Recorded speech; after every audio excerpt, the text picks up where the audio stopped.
Hi! Hello everybody and welcome to the NeonCaster channel.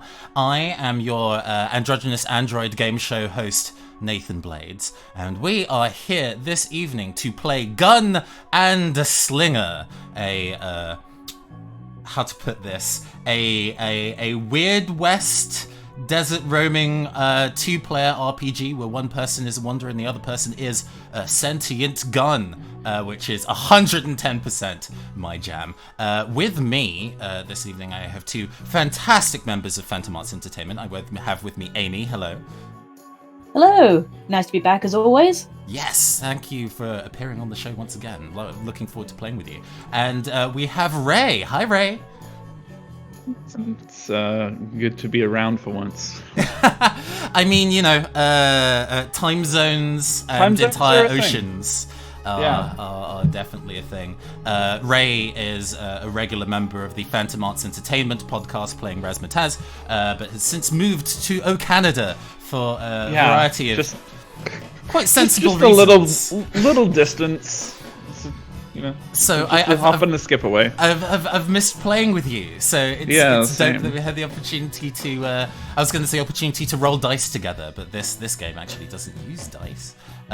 For those in the chat, thank you so much for coming out and as part of this little venture. I did an audio check beforehand, but if you could let me know if everybody's volumes are okay, especially compared to background music and things like that. That would be absolutely wonderful. Wonderful. Please let us know. Please let us know. Yes.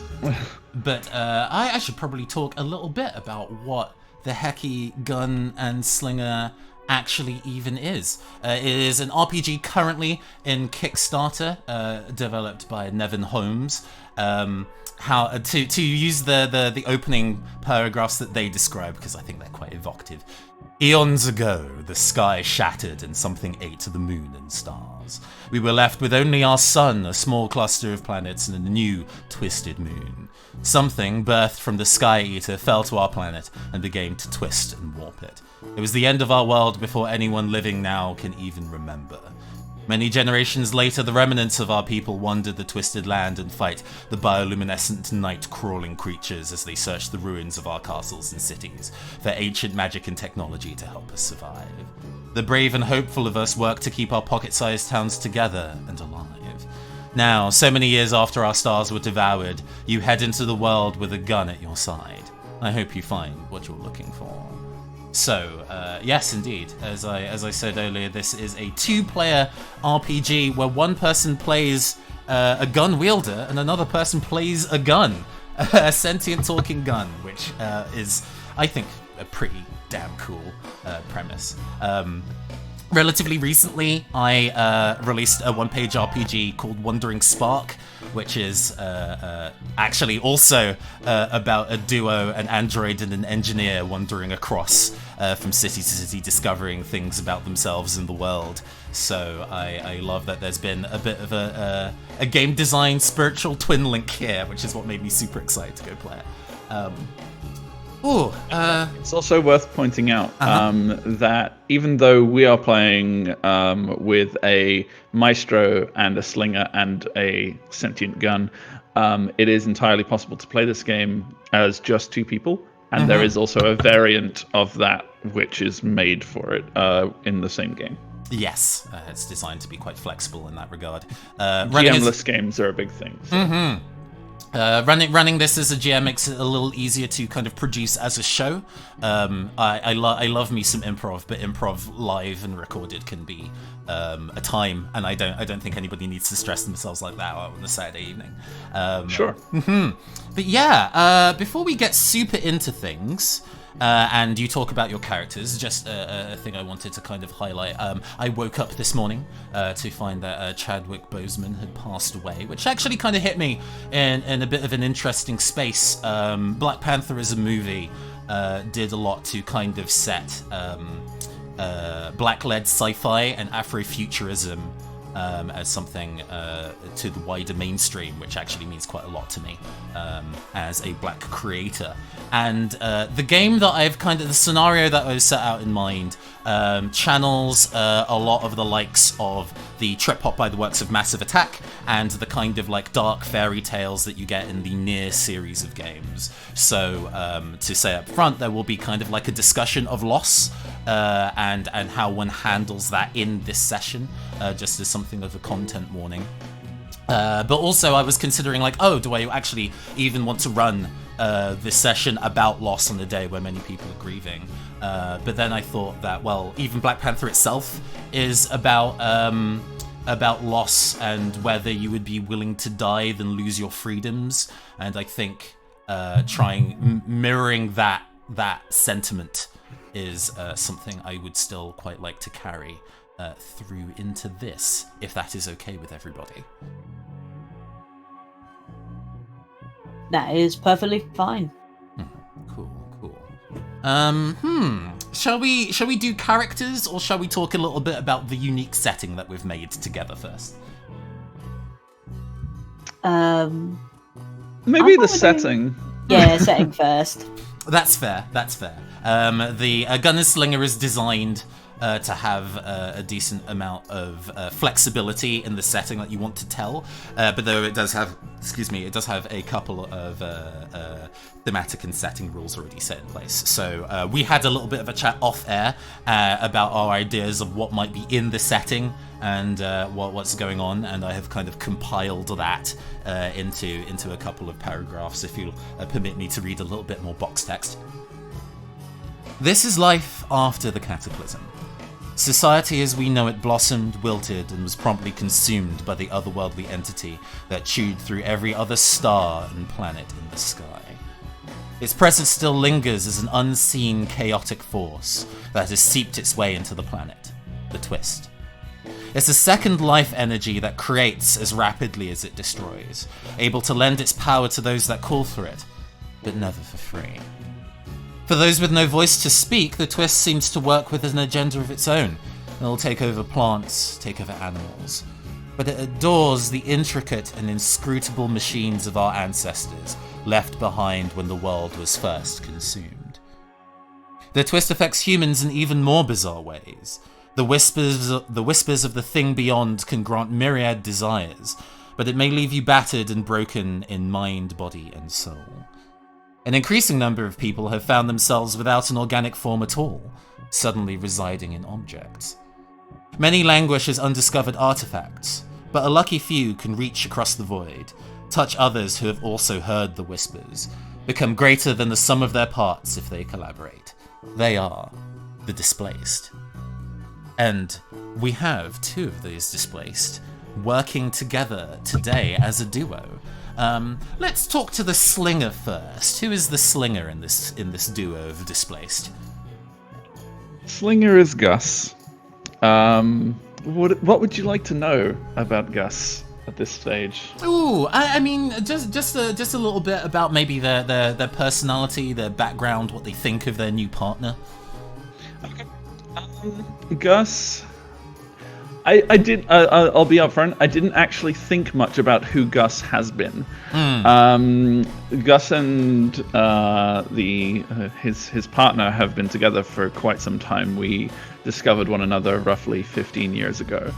I'm playing Gus with the intention of being the vagrant with a heart of gold trope, which is essentially...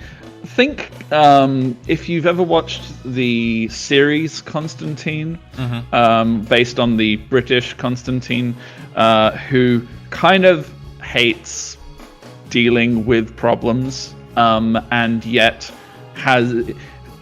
Constantine's not the best example because he's always driven to solve problems, but for his own selfish reasons.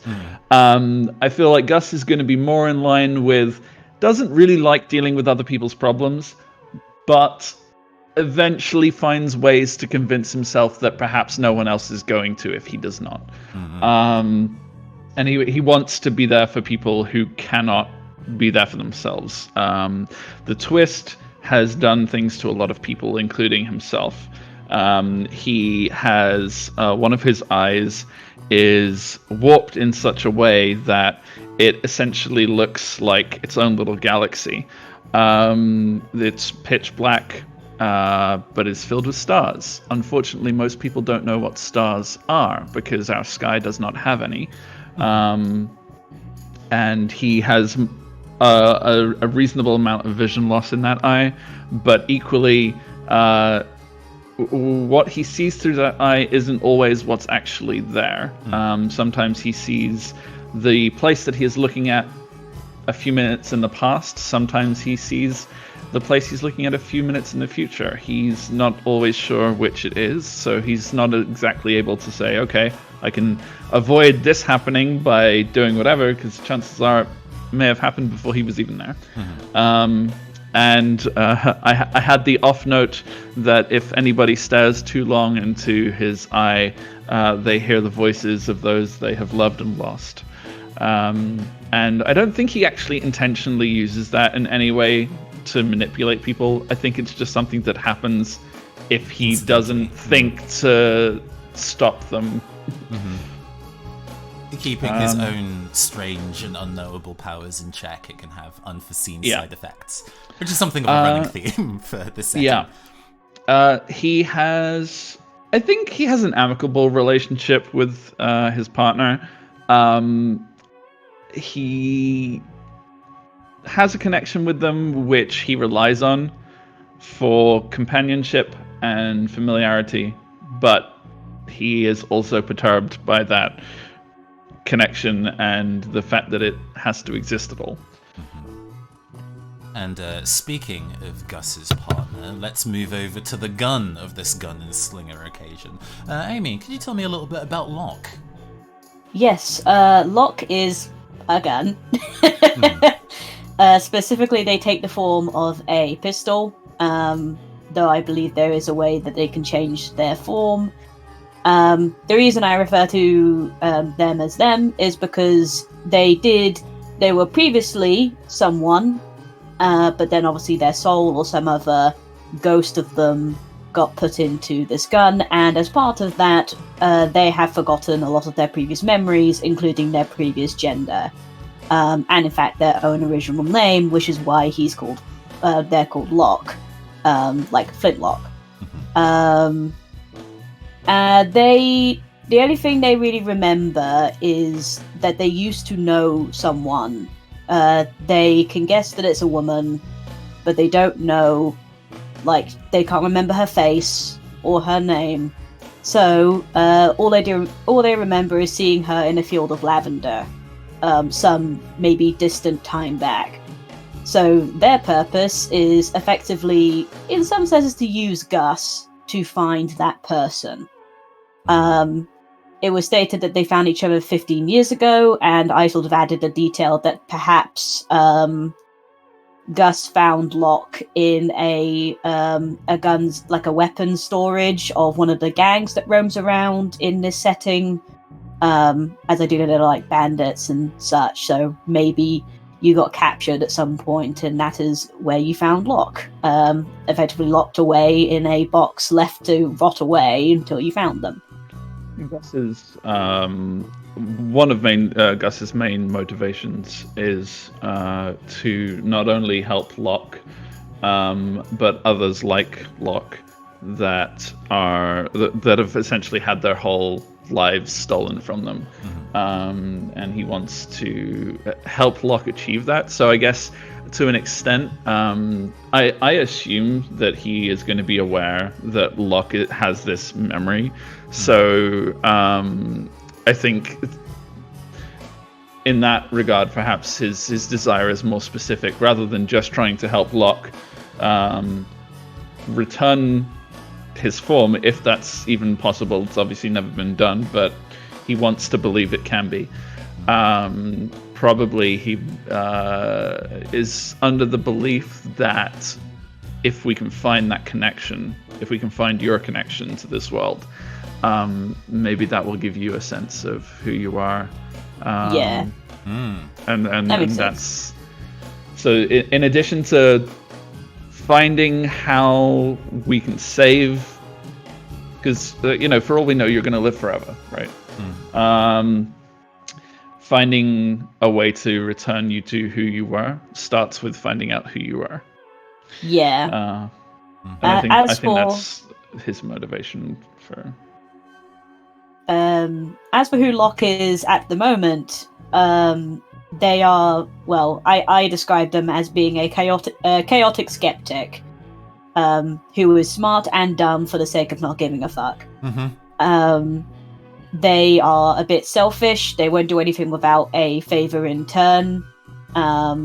They do care about Gus, but it is a somewhat, I have to rely on you situation because I'm a gun. I can't really do anything unless I have, you with me.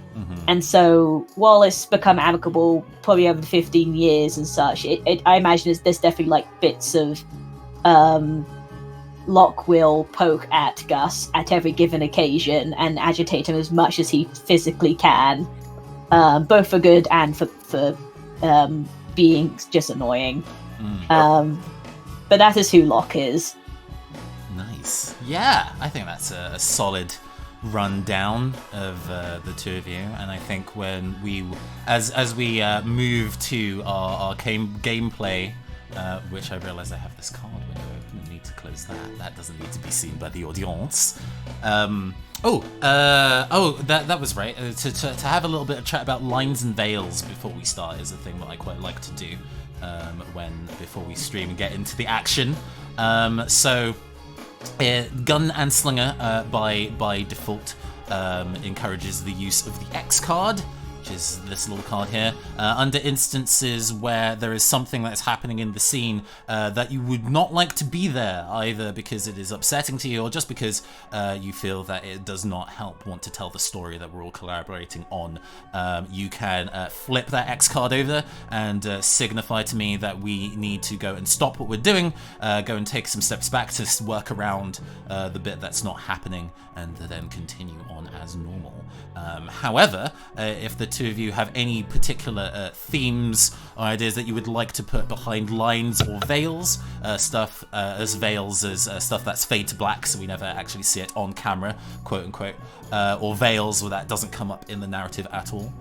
If there's anything in particular aside from obvious horrors that I wouldn't even want to run. The real world, best avoided. No plagues in this scenario, for example.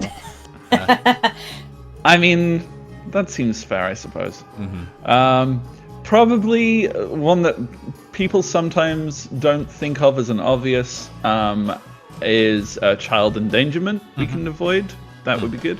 Yeah, absolutely. No child hostages. Or immediate child violence. Yeah, I'd agree with that. Obviously, I don't have any lines or veils beyond the obvious ones. I am terrified of spiders, but that's not a line or a veil. That is just me. You're willing to be scared. I am willing to be scared by spiders, and because I'm afraid of spiders, all my characters are afraid of spiders. Therefore, so is Locke. Fair enough. that's absolutely fine. Okay. A gun that is afraid of spiders. Beautiful. I mean, if you ever see a spider, Locke's first decision is shoot it, shoot it, shoot it. I mean, you have to both agree to be able to fire the gun. So, which is the most frustrating part of this arrangement. Locke can't shoot things if Beth doesn't agree. It is worth pointing out. I don't know if you absorbed it. Locke, but Locke does have a degree of ability to influence the world around him, even though they cannot shoot the gun themselves. You should have some degree of telekinetic ability. I don't know if you want your character to be able to communicate with people as well, but it is within the realms of the game that you can speak to them as well as inanimate objects. I think kind of playing fast and loose with the light psychic powers that the gun has is something that's going to happen just by nature of storytelling and agency. So if it's like a small... Exactly. I just didn't want you to feel like, because you were talking about there's a limited amount of influence that they have, but they do still have influence. So we'd like to play fast and loose on this show. We'll be fine. All right, Yeah, it'll be fine. Let's get into this and hope that the music change works properly. Yeah, there we go. Cool. So, we find ourselves in a mountainous region, partially reflected by the tabletop simulator panorama background that I found. You two, Locke and Gus, have just stepped away from your previous settlement that you found. A town that was suffering from a major drought issue, not because it hadn't been raining lately, but because a weather measuring robot, both of you know what a robot is in the literal sense, remains to be seen, had been taken over by the Twist and was storing water away in a dam blocking up a river in the event that a drought might occur. Even though a drought never actually did, they continued to prevent any water flowing in to the nearby village, slowly dehydrating and starving the people living there.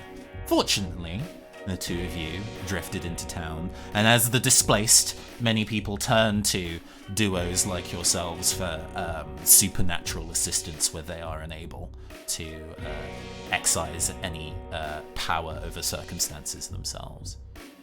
A job well done. You now head to this surprisingly barren mountain climb, with the promise on finding on the other side a location that is surprisingly of interest to Locke. The Corolla, a large ruin that is turned into a gigantic garden, plants that are said by day to cure all sorts of illnesses. But it's on the other side of this mountain range. What kind of conversation are the two of you having as you kind of like make your way up the mountain trail to meet another town that you know is not too far ahead from you? I was literally just thinking, Gus's. We get to a point where we hit the next ridge, or the next mini peak in this range, and we just get like a snapshot of Gus standing there, outlined briefly, and you just hear, "Why do I have to do all the walking?" You hear a voice, I guess in your mind, because that's how I imagine this works. Sure. You hear a voice in your mind saying, "Hey, come on, my legs hurt too, if I had any." Sure. You know, you're lucky you can't breathe. The smell out here is utterly disgusting. I'm glad I can't breathe out there, because I'd be smelling you then. There is that. Look, I'm sorry about back there. I know that you thought that at that moment we should have fired, and I didn't. I hesitated, and it just didn't seem like it was malicious. It wasn't trying to hurt anybody. Anything that's smart doesn't seem malicious at first. However, they're usually the trickiest things to kill. Look, I mean, we solved the problem, and it's done with. I know that we disagree sometimes on the way that these things can be dealt with, and I think your idea was great, but I just don't think that shooting a boulder down the riverbed towards the village was going to help as much as it could have. Come on, they got buildings. There'd only be like one or two destroyed. It's fine. They can rebuild them. They're literally ramshackle. They're meant to be rebuilt. Well, I guess what matters now is they have water, and that droid is going to have wonderful children. Yeah, whatever you say. Yeah. You finished resting or what? There is... sorry, go ahead. Continues trundling on. There is actually something of a very thin not especially appetizing looking stream that you guys are following. There's a path alongside it as it keeps going up the hillside and further up the mountain. It seems that there must be some sort of spring source even higher up, that its many thin, measly tributaries are slowly feeding the small settlements that are scattered among the mountain.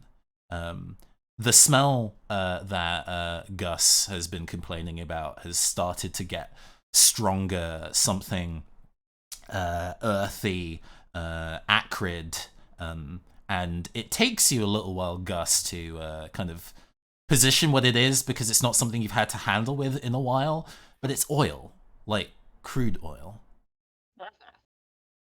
And over the crest, I can smell it, but there's no.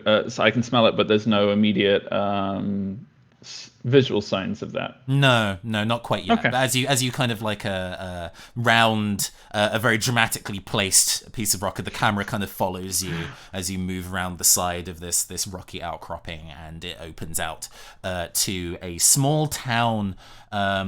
Over like it would not be out of place in the kind of like spaghetti western wooden buildings that have been kind of set up in a kind of long thoroughfare, and stretching out into the distance like menacing clouds or the hand of some ungodly titan are large rusting structures that you're not quite sure what they are, whether your character is sure of what they are or not. They are like oil derricks and similar kind of like large mining ephemera.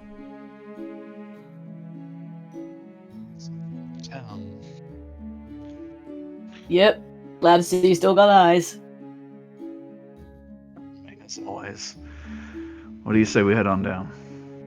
Yep. Sooner we get this done with, sooner we can figure it out. You two slowly drift into town. It seems it's in the middle of the day, and it seems that people are going around.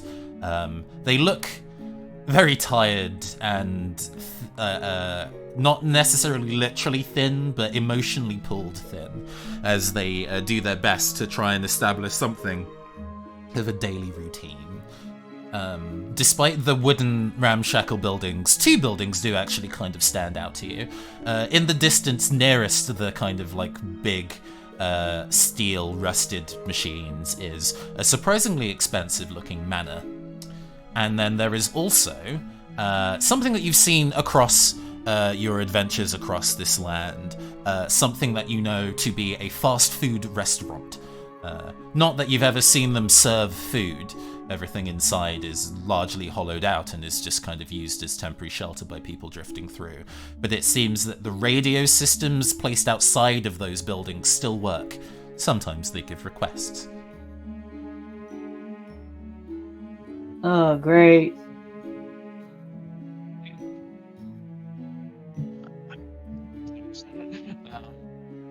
We've got the manor, the restaurant, and just generally people milling around trying to do their daily business. I think I'm gonna just look around initially for anywhere that looks like it's capable of putting people up, basically. Obviously, these places don't exactly have a bunch of visitors coming and going, so people coming new in town are not necessarily. I can't imagine the hotel business is thriving. That is partially one of the reasons why these fabled fast food places are quite popular with people traveling from space to space. They're unused buildings, and people tend to use them as place to set up camp. Yeah. Gotcha. What would be the modern equivalent of squats, of people kind of using abandoned property to turn into co-op housing? Sure. With the restaurant, is this one of the ones that has a diorama of any kind, or? Yeah, this one appears to be called the Circus Pizzeria. Okay. There is a mascot.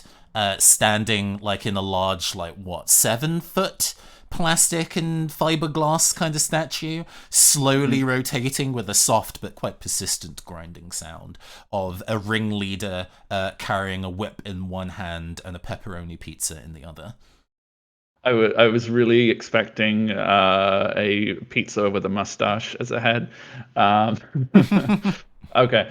In that case, yeah, obviously familiar with the world's general societal acceptance of these places. In that case, I think I would head there first to see if there is anyone who also happens to be passing through, or can provide refreshments or aid for a weary traveler such as myself. You step inside, and it's at this height on the mountain, and with this kind of exposed stretch, it's quite hot and dry. You would figure that there would be some moisture from the streams nearby, but it seems that has done not really much of anything in the grand scheme of things. But as you step inside of the building, there are no electrical lights. The only lights are kind of like streamed in from the daylight outside, catching motes of dust inside the building. There is a woman who is at a table that is spread with a number of tinned goods and bottled water, and she is also wrapping up what remains of her left arm, cursing. You okay there? You need a hand? Hey, don't worry, she's harmless. That's. Do you need assistance? Bastard. It was the slip of the tongue. I meant nothing by it. Ignore my friend here. Well, the only thing that you can kind of do in these circumstances is laugh. She doesn't laugh. I love a good old jolly.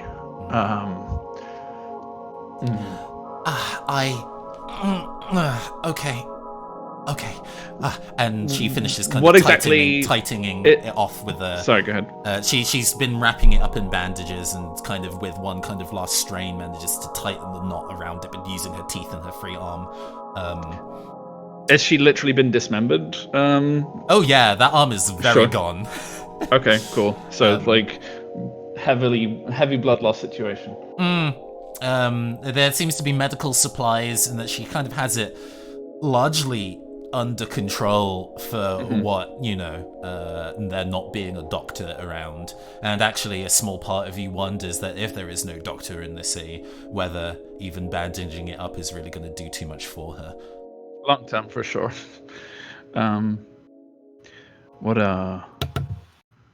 What happened here? I'm guessing this wasn't a bar fight.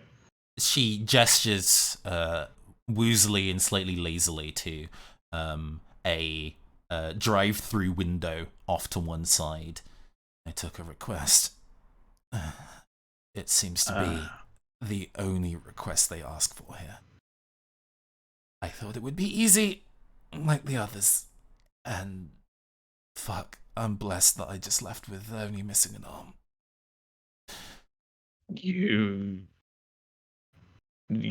Was the price, or did you lose that on the job? Not the price. The Guardian. Oh. Well. Block. Would sound interesting to you? Oh, have we lost him? Oh no, we're good. No, yeah, me. You said Block does sound interesting to you? Yeah. Well, guess it does. What, did you take this on your own, or you like us? Huh? Oh, And she glances between. She acknowledges that you were having a conversation with Locke, although not that she could hear, and just assumed, like many others, you have drifted among the wastes, and with nobody to keep you company, you have made your own friends. But with the acknowledgement of like us, she takes a slower look at you and the Locke. You're a revolver, but there is something visually about the revolver that makes it clear it's not just an ordinary gun. What is it? I like to think the somewhat strange thing is that the handle, I don't know what you call it, the butt of the gun is entirely made of bone. Almost like a jaw. Yeah. Oh yeah. Like very obviously bone and like a bit of tooth there, enough that it's very strange that this thing even holds up when it is shot. I think seeing the brief moment of confusion and her her intentional assessment is I'm sorry, I didn't introduce myself. I'm Gus, and this here is Locke, and you are. Oh, they called me the last leaf of autumn, but you can just call me Autumn. I suppose this means that you're displaced. That is correct. You sure that I cannot help you? You're looking a little faint. She closes her eyes while she opens her mouth, and words don't come out for half a second. Locke externalizes his voice, their voice, and you just get Autumn hearing, as well as Gus. Well, mate, they look like they're about to fall. Yeah, they managed to kind of like keep it together long enough to say, I am not a displaced. I just wanted to help. And she woos it. She sways from side to side and passes out on the table. With her falling over and passing out, I'm gonna go over, put Locke down on the table beside her, and see if I can make sure that she's patched herself up sufficiently that she's not gonna just bleed out here unconscious. Sure. That seems like a good time to start making a check. Do the first check of the game. Yeah. I would say I've been around. I'm gonna do a little bit of a rundown of how the Please do. resolution system works. Gun and Slinger uses cards, to kind of fit that Wild West theme. It uses an interesting mixture of both Go Fish and like Blackjack /21. To resolve any checks in this game, it requires a pair of cards from your own hand, which is often what we need the Go Fish for, being able to call cards from other people's hands to form pairs. Everybody starts the game with 5 cards in their hand, and for now, actually, if either of you have pairs in your hand, if you could please place them onto the table face down. Otherwise, don't worry about it. I do not as yet. Okay, no problem. I do. Cool. What we do before any kind of like checks are called. Oh yes, I should probably give I think I give the difficulty first in terms of the order. So I want this to be. Oh wait, no, you declare the difficulty after. So in the event the player tries to do something, the maestro will ask for a check in the relevant stat. Yes. The player then follows. And you declare the difficulty afterwards, because otherwise I could go, oh well, in that case give me your 10s. Sure, that makes sense. Cool. So yes, let me go and your I've been around is definitely solid on that. Good in the fight and light on my toes are considerably less important under current circumstances. Yes, so let's go make this an I've been around check, please. Okay, so from there, I am going to say, Maestro, do you have any 6s? I do indeed have a 6. Ooh, very nice. I guess it's taking them into your hand and then placing them down, but it's pretty obvious that you have a pair under those circumstances. And luckily for you, I was going to call this a difficulty check of a 5. Okay. And you spend the pairs that you've played down to do so. Yes. Do they go into a discard? Into a discard pile, yeah. Sure. Okay, cool. So, let's make that the discard. Yeah, let's just put it down there. Sideways. Looks good. Okay. Player perform the action, pays with the pair, or we default to a bargain. Because I could choose not to pay that if I wanted to. And make but in this case, harder for yourself. But under exactly. circumstances, this seems fine. So I'm just like, okay. So I'm looking over. How does the job look? Does she look like she finished herself adequately before she blacked out? Yeah, the tie is done not amazingly, mostly because she had to do it one-handed. One-handed, she's probably not especially experienced in handling such a thing. Sure. However, it does seem that she's kind of knowing what she's doing, maybe with some additional disinfectant and making sure that she's drinking some water, and you can try and get some water down her and neaten up the tying, so she'll be able to, when she kind of wakes up later, be able to at least go on a little bit longer. I think I spent a few minutes just going through the resources that she had on the table and using whatever she had to hand to help her get into a position where survivability might be a bit more reasonable. Absolutely. But with that, it seems that she's nice and stable, and the room is once again quiet. So, looks like this thing is asking for help. I mean, that seems to be the summation here, but not sure if it's the kind of help you want to give it. And I'm going to use the fact that so each gun has a rune on it, which all dictates its character, I guess, actions and such. I chose the one of guidance and guile. And so I'm going to say in this case, he's going to use it. It's sort of almost like a cantrip, and using almost like a laser sight, just a non-existent laser sight from the pistol, points to the lost arm. Not much I can do if you can't shoot me. For now. Sorry to interrupt. I have a reason to step away from my computer very briefly for no longer than 2 minutes. Would you guys mind to continue vamping in character real brief until I get back? I apologize profusely. That's completely totally fine. Don't worry. Thank you. I will be right back.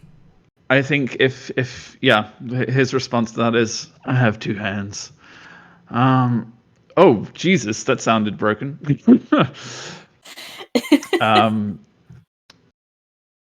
I'm wondering, so I have a word of purification, which is like it's a big deal though, and I don't know that I would use it to disinfect his. I wouldn't just be like, I'll just disinfect this wound with that ancient word of power. No, I don't think there's a point in that. Because also we don't know if it's because I imagine that word of purification is probably more like a I can use it any way I want. Fair enough. I also don't know how many connection dots I have, so this is gonna be fun. So you're pointing at the lost arm, and I'm just like, well, we got 2 choices. We can see what this thing wants. If it's trying to get help from the same kind of help from multiple different people. If we don't take care of it, chances are someone else is going to end up just like her. Well, we have a much stronger fighting chance. It was definitely clear that Autumn did not seem to have any kind of unusual weapon with her. Locke pauses. All right, but then we are definitely finding out who wants this thing dealt with, and then we are making them pay up the arse. How these things go. And Yep. I think I'm just gonna walk over to the intercom system and wait to see if it talks to me. Yeah, there is a small period of silence, and then a quiet rattling, and then a tinny voice on the other end comes into life. Like, hello! Welcome to Circus Pizzeria. How can we help you today? Oh god, they're cheerful. Oh. There's just a lot complaining on the table. I will sit. You know what? Yeah, I left you on the table. Sure. I was gonna say I brought you with me. I'm like, no, that's fine. I left you on the table. Well, I guess the question I have is, how can I help you? Well, how I can help under current circumstances will be helping the entire town. Wouldn't that be a great deal? Ask them what they're paying. Very loud. Yeah. What kind of help does the town need? These people look awful. These people look like they're doing all right. Well, this town, it's going through a hard time in regards to its previous set of industry. After all, this is a mining town. Oil, Mining for gems, coal, iron, gold, all of it. It seems when the twist hit this neck of the woods, the mountain was covered in spoils for everybody to gain. So the town is struggling now because it has so many resources. Well, that's just the thing. It seems accessing these resources is now quite complicated. And that would be this Guardian. Guardian? All I know is that we have put out many requests for people to go and investigate what's going on. It seems that the job is pretty difficult. Very few people come to report back. Very few. So there are some who have returned. 3. And they reported what exactly? Some of them were no longer vocal afterwards. Others just said something along the lines of, "Fuck this, I'm going back down the mountain." So you didn't learn anything from these people. Sadly, no. However, He did. He learned a grand of fuck and all. However, it seems that we have time and human resources on our side. That is certainly a tone to take with this. Please What do exactly- investigate the mine and tell me what's going on there. We might, and he looks back to Locke, need to know what you're offering in exchange for information. Well, that seems like a reasonable request. After all, once we have access to the mine again, there will be a wide variety of precious resources available to you. On top of that though, in short term, we can offer a map of the mountain. We have explored it thoroughly. What's that?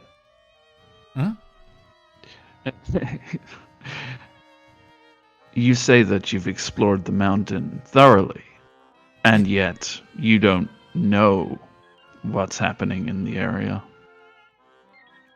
How to put this? We have been working on this mountain for a long time. This problem is surprisingly recent. Let's see. Locke. It looks like not only do not only have they learned fuck and all, but it seems like that's about the stand of what they're offering. Are you sure you don't want to know what's on the other side of the mountain and the safest way to go there?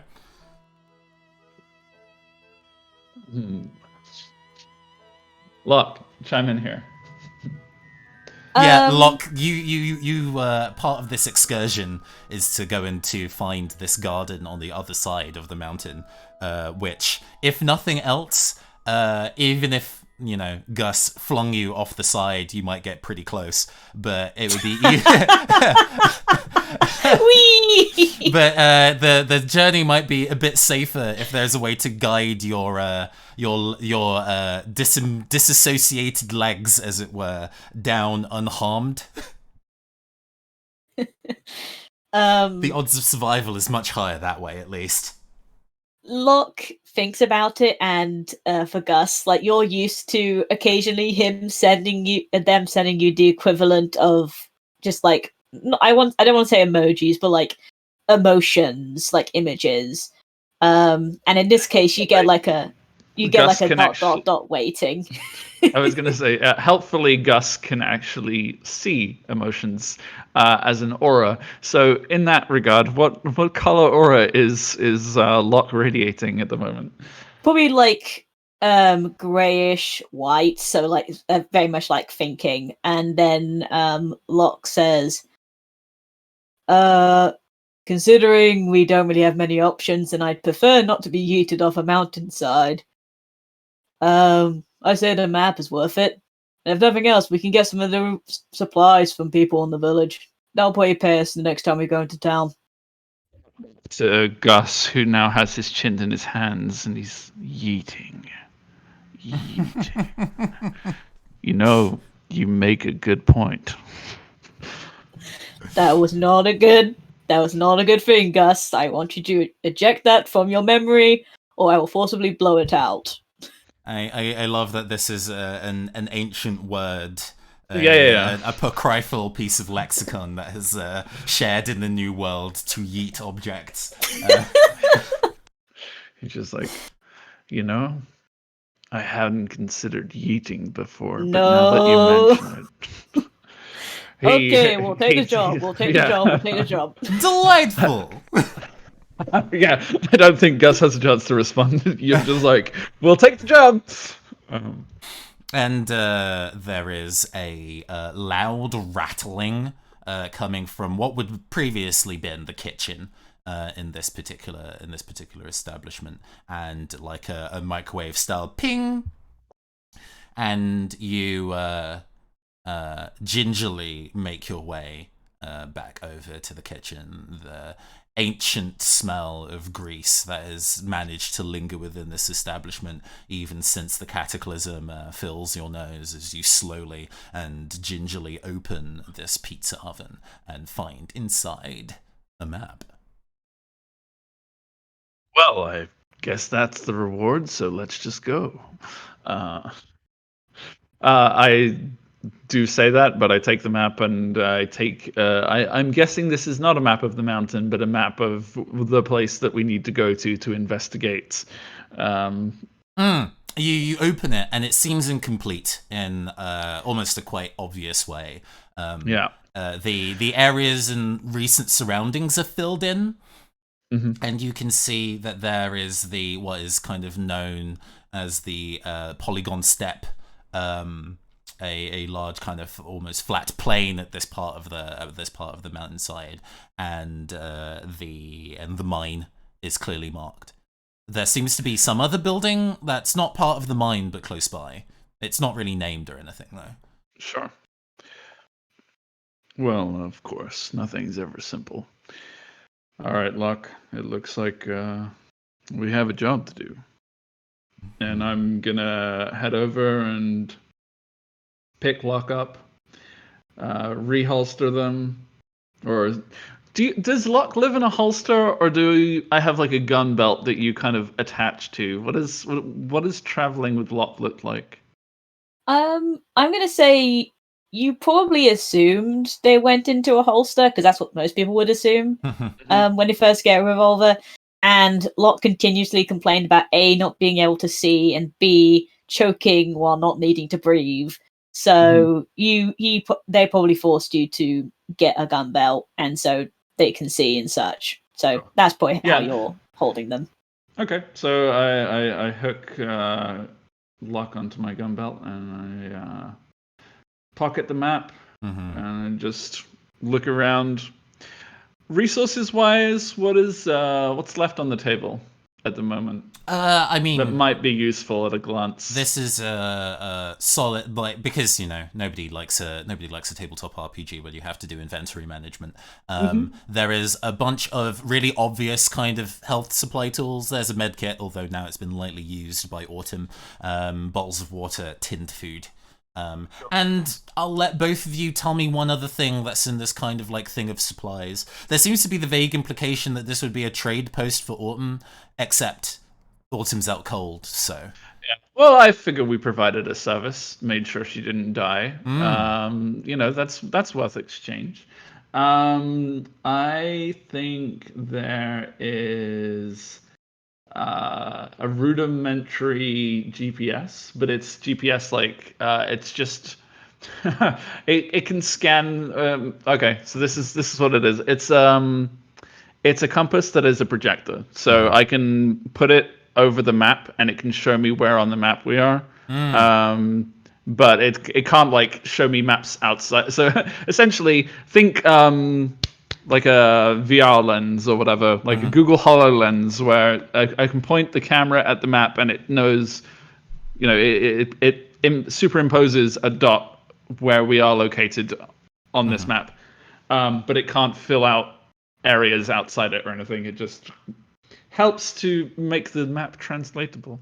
I will also say, because, useful tech has to have drawbacks in this kind of dealy. Sure. Because of the way that it works with light, it's actually really unpleasant to look at during the day. It's too much light hitting your eyes at once. It works much better at night, but, the night is dangerous. That's cool. Yeah. And I'm going to say the second item, it's going to be a mundane item. It's going to be a rope. Sure thing. Absolutely. Rope has 1,000 uses. I think there's going to be a kind of automate. Unless there's anything else you would like to do in the mining town, we can kind of transition to making a way away from here. Bit of Starlight. Yeah, absolutely. Yeah, fine to get moving. I just realized that because I've been having the stings of music as you move from scene to scene play in my ears, and I'm wondering if the audience is now receiving that double because I'm smart. And then OBS decided that it doesn't want to play it in my ears anymore anyway, so I suppose that problem has been resolved. Technology is a curse sometimes. Let me see. Yeah, there is. You make your way out of town, and as you were making your way up the hill, there was like scraggly bushes and the occasional cacti and some really twisted versions of air plants. All of them rather unassuming, but you know that at night most plants are bioluminescent and would take on a time of their own. Possibly the reason it stopped playing it to you is it's not playing on the stream anymore. Yeah. It plays. Okay. I've designed it to not loop. Rather than looping, I want to kind of have little musical stings that go in and out as well. Okay, that's fine. You were saying it might be doubling up, and so I checked the stream. Yeah, no. And I was like, there is no music. There was a small audio issue with the last song, so it ended up being super loud for like 2 seconds, and I'm sorry. Cool. I'm a professional. Setting that aside. You having looked at the kind of plants as you made your way up, they are unassuming, but as you kind of start making your way out of the town and across towards where the mine is, they kind of have taken on something of a new property. They are surprisingly mean looking. There were not that many cacti on the way up, but now you see them slowly, almost budding and clustering as though they were fungi in places. Needles black and cruel. The road ahead flat and then into short changes in elevation, and you begin to notice that the cracks, the fissures in the rock tessellate. They're hexagons. Question. Mm-hmm. Given that I have the ability to see emotion, Mm-hmm. do I see any emotion in this immediate landscape? I think there is the faintest haze on the horizon in the direction of the mine. Okay. Too far away for you to be able to Oh, for pinpoint sure. what that is, but I was more thinking specifically: are any of these plants sentient, or experiencing emotion? no, though that's a very reasonable question to ask. But I raise that because the fact that you, even though you can't tell what emotion it is, the fact that you can, That I can it's see it's something loud at all. enough to be able to Yeah. see from this distance is interesting. That's significant. Okay. Yeah, go ahead. What? Sorry. What was the last thing you highlighted in that? Because I was not before I asked the question. Oh, about the plants. So the plants are, these cacti are budding and spreading like fungi, with cruel black needles. The ground that you walk upon seems to be. Oh, it was the hexagon tessellation. Yes. That was what was weird. Think like Giant's Okay. Causeway. Sure. So, looking at the ground, does it actually look like it's made out of the same material as the surrounding rock, or has this become iron? It's that's an interesting question. I think we actually get a thing of you kind of like, you Exactly. lean Like close I'm to the gonna ground. stop and kind of squat and start feel around one of the cracks and try and get a sense of what's happened here. Although I wonder if this is something that Locke might be, who is of a more magical nature. You've been touched by the twist, but by nature of being a sentient gun, the magic that radiates off your firearm is considerably more potent. So I'm wondering whether this is something that Locke can take on as a kind of yeah. So judging just the to find scenario. out like what's odd about the situation, effectively. I do have a question Yes. about connection, which is basically my, I guess, equivalent of MP.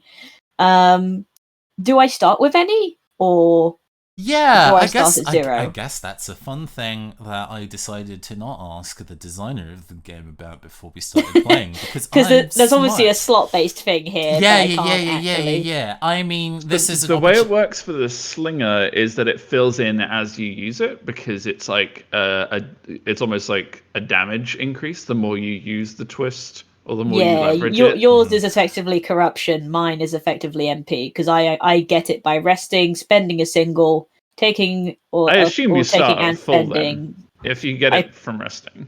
Let's say 5. Yeah, I was gonna say 4 or 5. So let's start with 5. You start with 5 MP, and also because this is a demo of the game and the cool things that the game can do. Let's give you the opportunity to do the cool game things.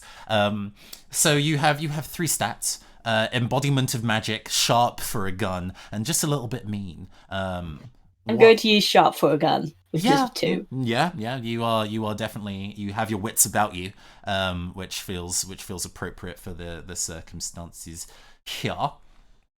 Cool. Now you have the opportunity to go fish. Right. So I can ask either of you. I'm going to say, Gus, do you have a 7?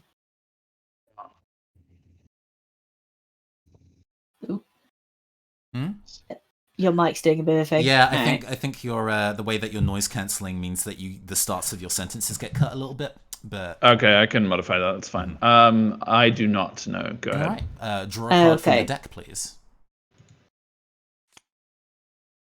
Does that make any pairs? It does not. Okay. I am going to set the difficulty of this at a 6. Okay, so I can now either choose to make a bargain or to play a single. Is that correct? You can choose to make a bargain or play a face card that as a single.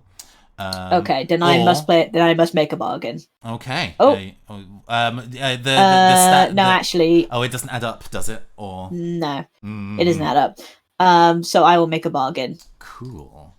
Ooh. Multiplayer bargain. You can either give me a face card to automatically succeed, or it becomes a blind play, which actually would be fun because we've not done one of those yet. Okay, blind play. Okay, so for blind play, this is where it moves from Go Fish to Blackjack/21. You both play a single card from your hand face down, but not just yet. I declare a blind play and set the difficulty. Right, okay.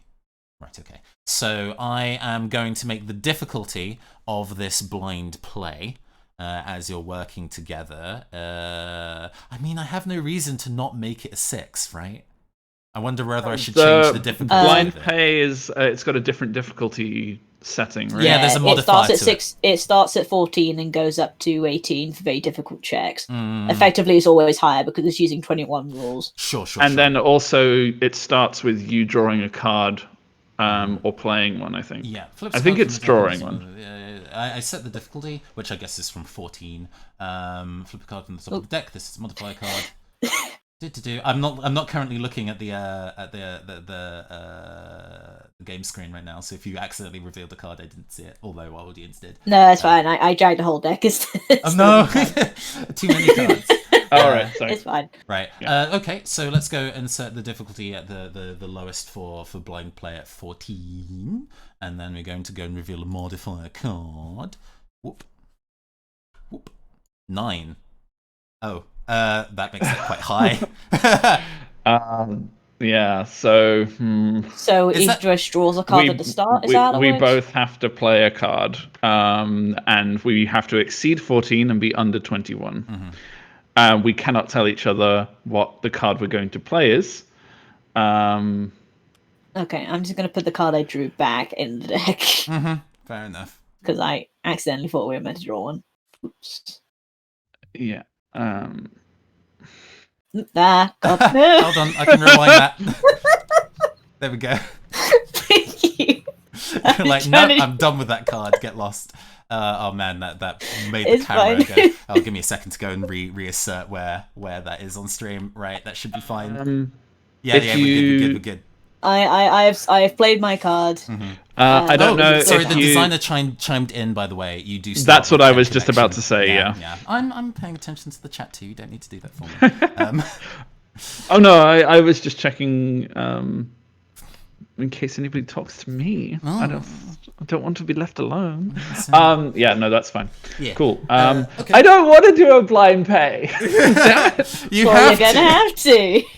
Actually, if you go bust, we can experience the consequences of failure. So that's fine. Yeah, that's probably what's gonna happen here. Okay. Without going over 21, eh? All right. Okay. 3, 2, 1, reveal. Oh. You revealed too hard. Not at a 12. That does not clear. Or is it above the 9? No. Oh, above the 9. It's 9 plus 8 plus 4. Ah, right. So it's 17, 18, 19. Is that exactly? It's actually 20. That's exactly 21. Oh, so lucky. That's a perfect success. Okay. All right. We okay. So that's actually the best. It's like playing 2 aces. Oh, it's sure. Flawless. So absolutely. it's the success with the extra benefit. Yeah. Let's go and channel. That's remarkable. Let's go and channel my my kind of how I run mystery games. You both have between you 3 questions that you can ask me about the environment from your moment of attuning. You can ask them now, or as we move forward, and I will answer them truthfully and to the best of my ability. I will say that there is a specific result for getting 21. We could ask a question for more specifics, but there is actual mechanical reasons. I mean, sure, but I am more interested in turning this into a questions and answers thing, as you kind of understand. No. But what I mean is that they're all questions and answers. They're just questions and answers in different ways. I mean, yeah. I mean, this is one of the times where the rules as written is great, but player questions I always tend to find fascinating because you can go outside the box. So ask me whatever question you want, to be honest, and I'll answer to the best of my ability. I'll leave it up to you. Well, you I was the one that answered we- it, but I don't know what question to ask. That's fair. You can hold on to him. So if you don't know what question to ask now, We were investigating the hexagons. Yes. Okay, then Locke will ask, "What's the meaning of the hexagons, eh?" To the void. Yeah. Oh, actually, that's great, because we kind of established in the world building that it's like the whispers of the thing that kind of consumed the world that is instilling the twist in people. So that feels like you actually ask the void, and the void answers back. Let's see. The earth itself is hard to warp, but when you have fine control over all organic matter on this mountain, shaping it to your will is easy. And I was just really fascinated with this form of geometry. After all, one of the residents here is also fascinated with such angular shapes. Okay, they were just bored, and Locke is saying that to Gus. Who was bored? I guess that's the second question. I think. Ooh, you hear in the similar way that you can commune with Locke, in that kind of like telepathic sense. Pretty much every cacti and every tumbleweed vibrates lightly with the question and say in unison, "We're all bored."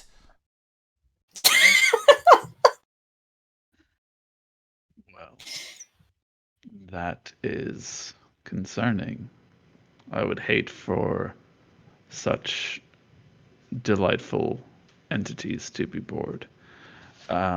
Perhaps we can find a way to liven up your day. We'll just be passing through carefully. At this point, it seems that the cacti have made some form of a mental link. Are you holding on to that third question?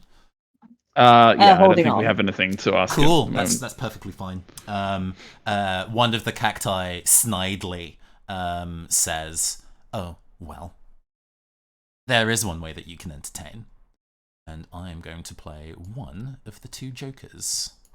So the jokers from this deck are removed, very specifically, so the maestro can play them to raise the thing that chases. There is some threat that is in constant pursuit of our heroes, that occasionally makes itself known as they make their way in the across the landscape.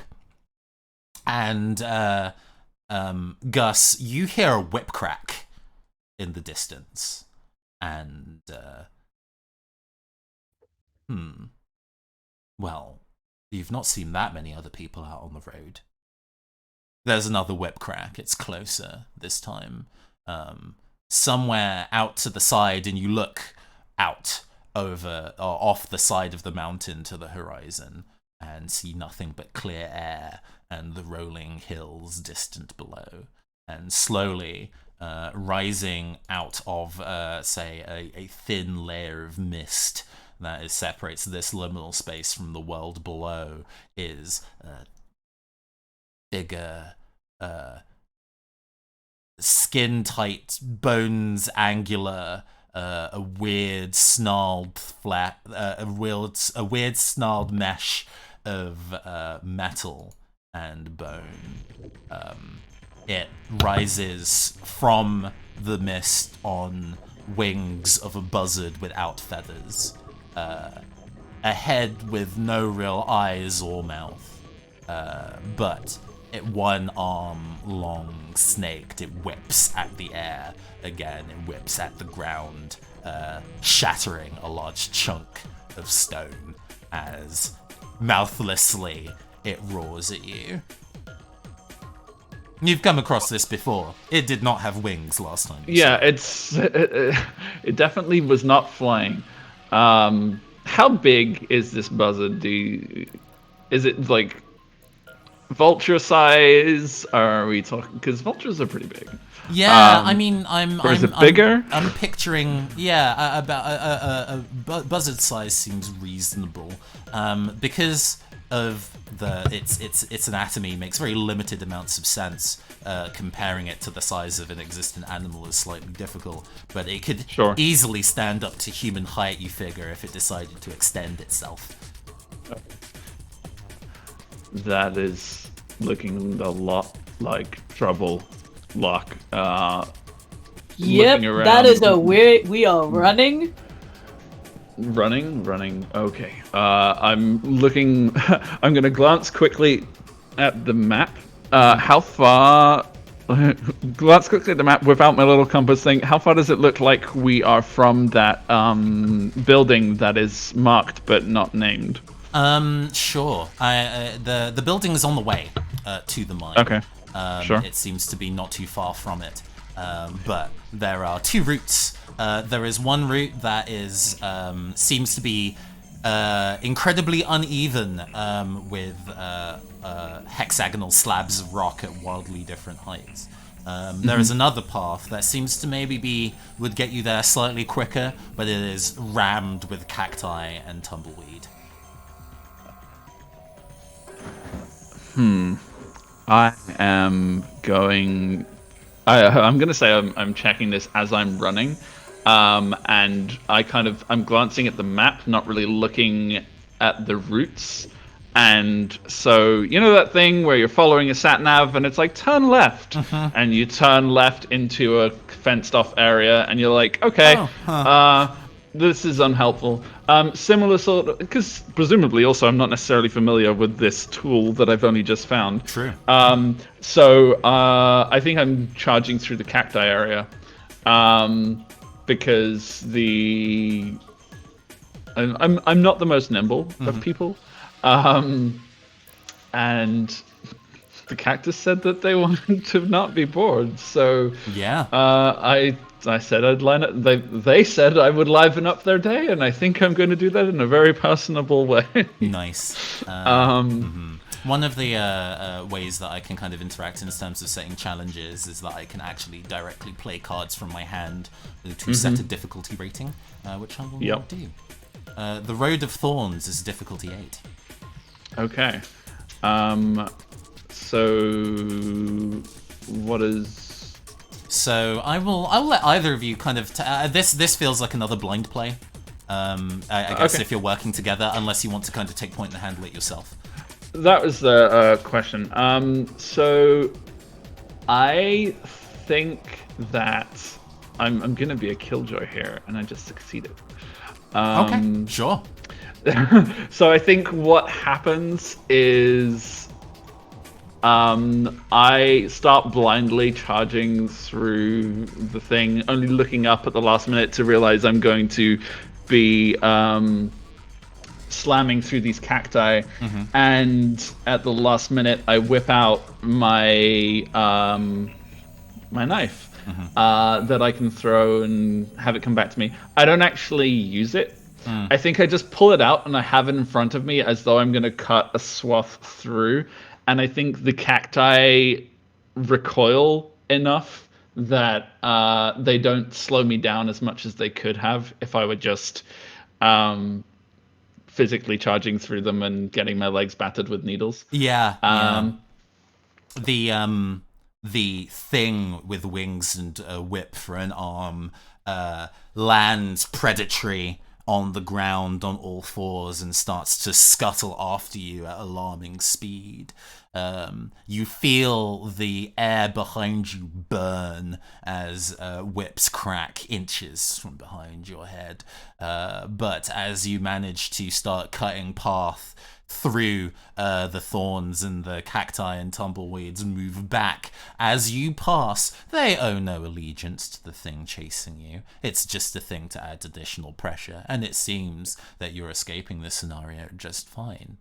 So they decide to move back into their original position, and you hear a weird, surreal, glitchy yell as the needles and thorns and vines crowd onto this beast all at once. The snaking tendril whip-like arm just reaching out, not even whipping, just kind of stretching, trying to grab your ankle. You take a look at this thing, and it looks like an actual, a weapon whip rather than some particular oddly shaped anatomy. Yeah. But Okay. it was definitely fused to their body. Oh, for sure. Huh. I think as I'm rushing past the cacti, I'm just like, thank you kindly. So has this thing that's chasing me, is it held in place right now, or is it just still trying to struggle through, but It's heavily slowed. I mean, if you decided to sure. stick around and watch it, eventually it would get out the other side. Yeah. But I think as I start to get into a sparser area of the foliage, as it were, I think I stop briefly and I turn with Locke, and I pull Locke off the gun belt and I point it at the creature, and I'm like, what do you think of it? Oh You yeah. get a good look? Are we moving to fire? Not necessarily. I think Gus is actually just trying to get you, like, to give you a good old peek at this thing, because what the fuck is it?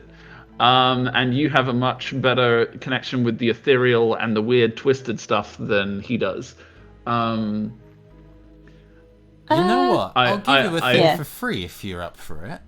I was going to say also that I think in this moment, his right eye, which can see through time to an extent, is seeing images of the thing charging down on him, on the chance that he does not that he sticks around too long. Yeah, in another timeline, you got thrashed Yeah. to shreds and actually watched yourself be thrashed to shreds for a fraction That's of a exactly second. it. So I'm it's deeply uncomfortable.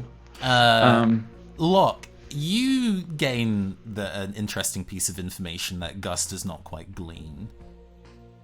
Whatever this thing is, it seems to be kind of like you, or at least part of it is.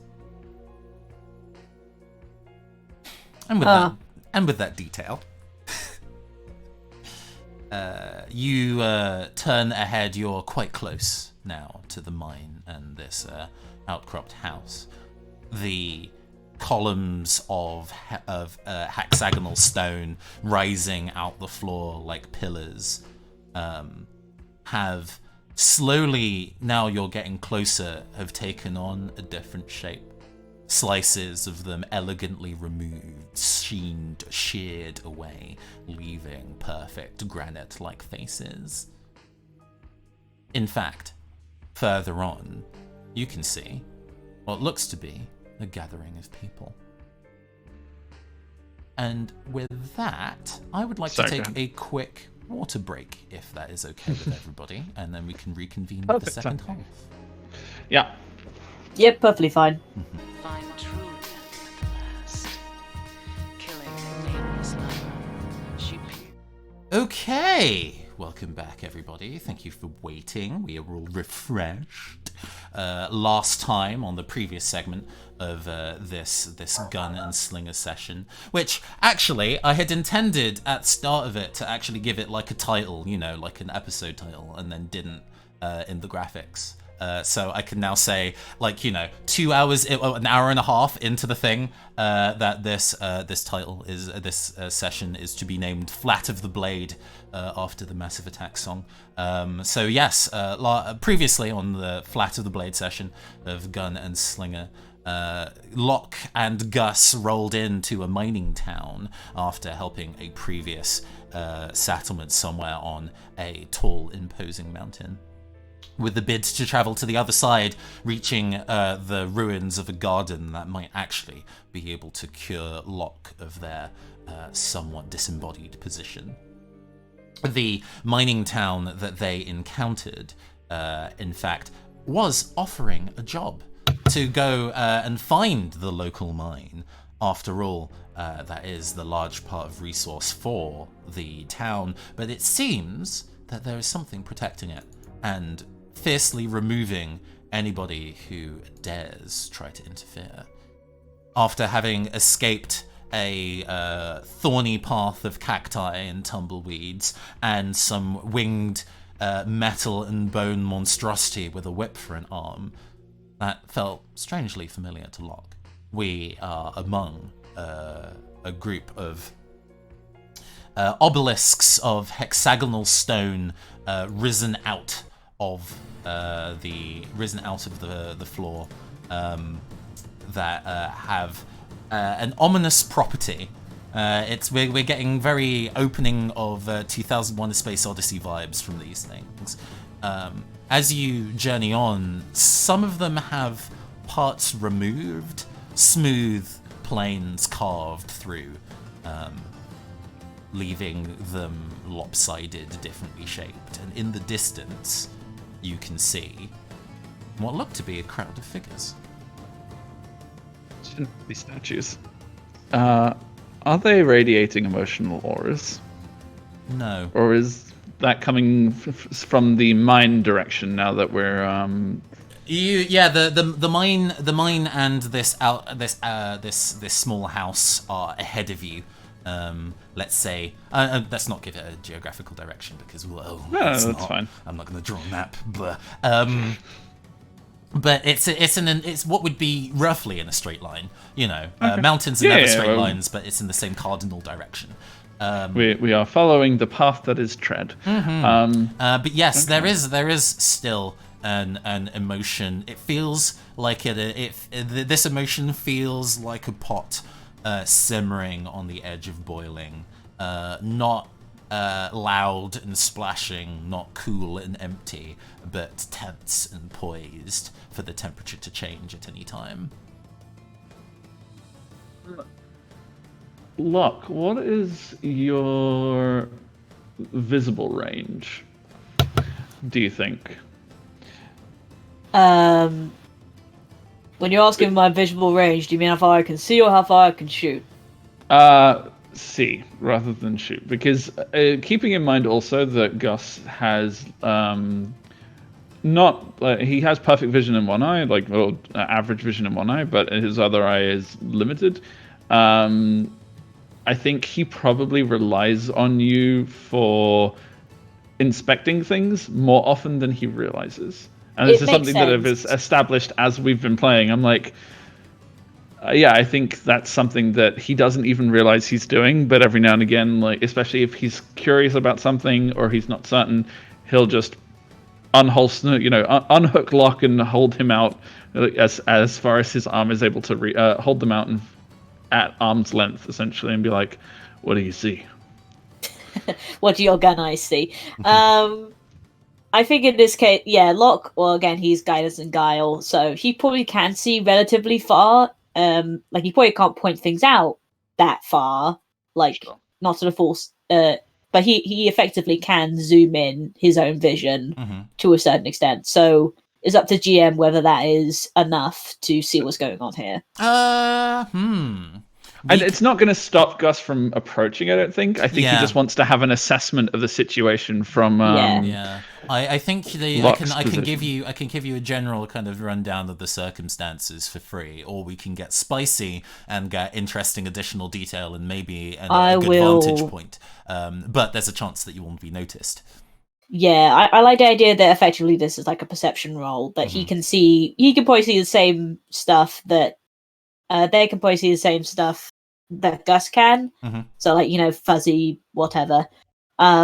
But to see further, they will have to. I think they will make a check. Yeah, either that, or I can potentially move us into a better position for your zooming eyes to get a clearer perception of what's happening. Would you like to make this a blind play for teamwork then? Sure. I'd be down for that. Okay. All right. let's go through the steps again so I can do it right this time. Blind play and setting the difficulty being a little different and higher because this is a team roll rather than a standard one. We're going to set this at medium difficulty of 16. Ooh. So it's between 16 and 21 that you're trying to land between. The modifier card is 4. All right. So both play your cards face down. Mm-hmm. All right. And reveal in 3, 2, 1. Reveal. Ace. That is an ace, which is either 1 or 11, which can be decided by us. Okay. So if I play it as an 11... I mean, if you play 11, it's over. 22, unfortunately. Yeah. Are we over? Yeah, it would be. Oh right, yeah. Damn, my math is horrendous. God. We do not make it. I burned the ace for no reason. That's just really sad as well. Yeah. So we either fail or we fail. So that's it. Failure. Okay. What's the best way to kind of render this failure interesting then? So I think in terms of what we're doing, I think I am going down the path and I am trying to climb to a higher vantage point. And I want to say that maybe I get there, but before Locke has an opportunity to see something clearer, the consequences occur, whatever those are from your perspective. Yeah. That sounds good. So you try to scramble, you get closer to a degree, and then you realize that these crowds of people are actually just roughly hewn similar obelisks that have slowly been chipped away to form the rough replica of people. But there is one person among this collection of eerie-looking statues. They are... Dun, dun, dun, dun, dun, dun, dun, dun. What do we want to go for this musically? Well, let's go for this one. This soundtrack is a banger and you can't hear it, but that's fine. I'm playing a lot of Nier for this part. There is a figure standing there, tall and snake-like, almost as if they are made from braided sinew, carrying a sword in one hand, long, flat, and unerringly straight, reflecting the evening sun, like a handheld shaft of moonlight.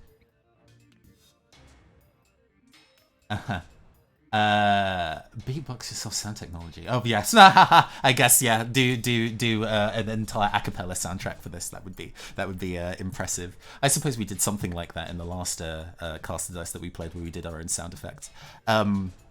Yes, this figure with a long flat blade, a sword that looks like a shaft of moonlight, stands among them, almost statue still, until they catch eyes with a figure clambering on top one of these statue-like structures.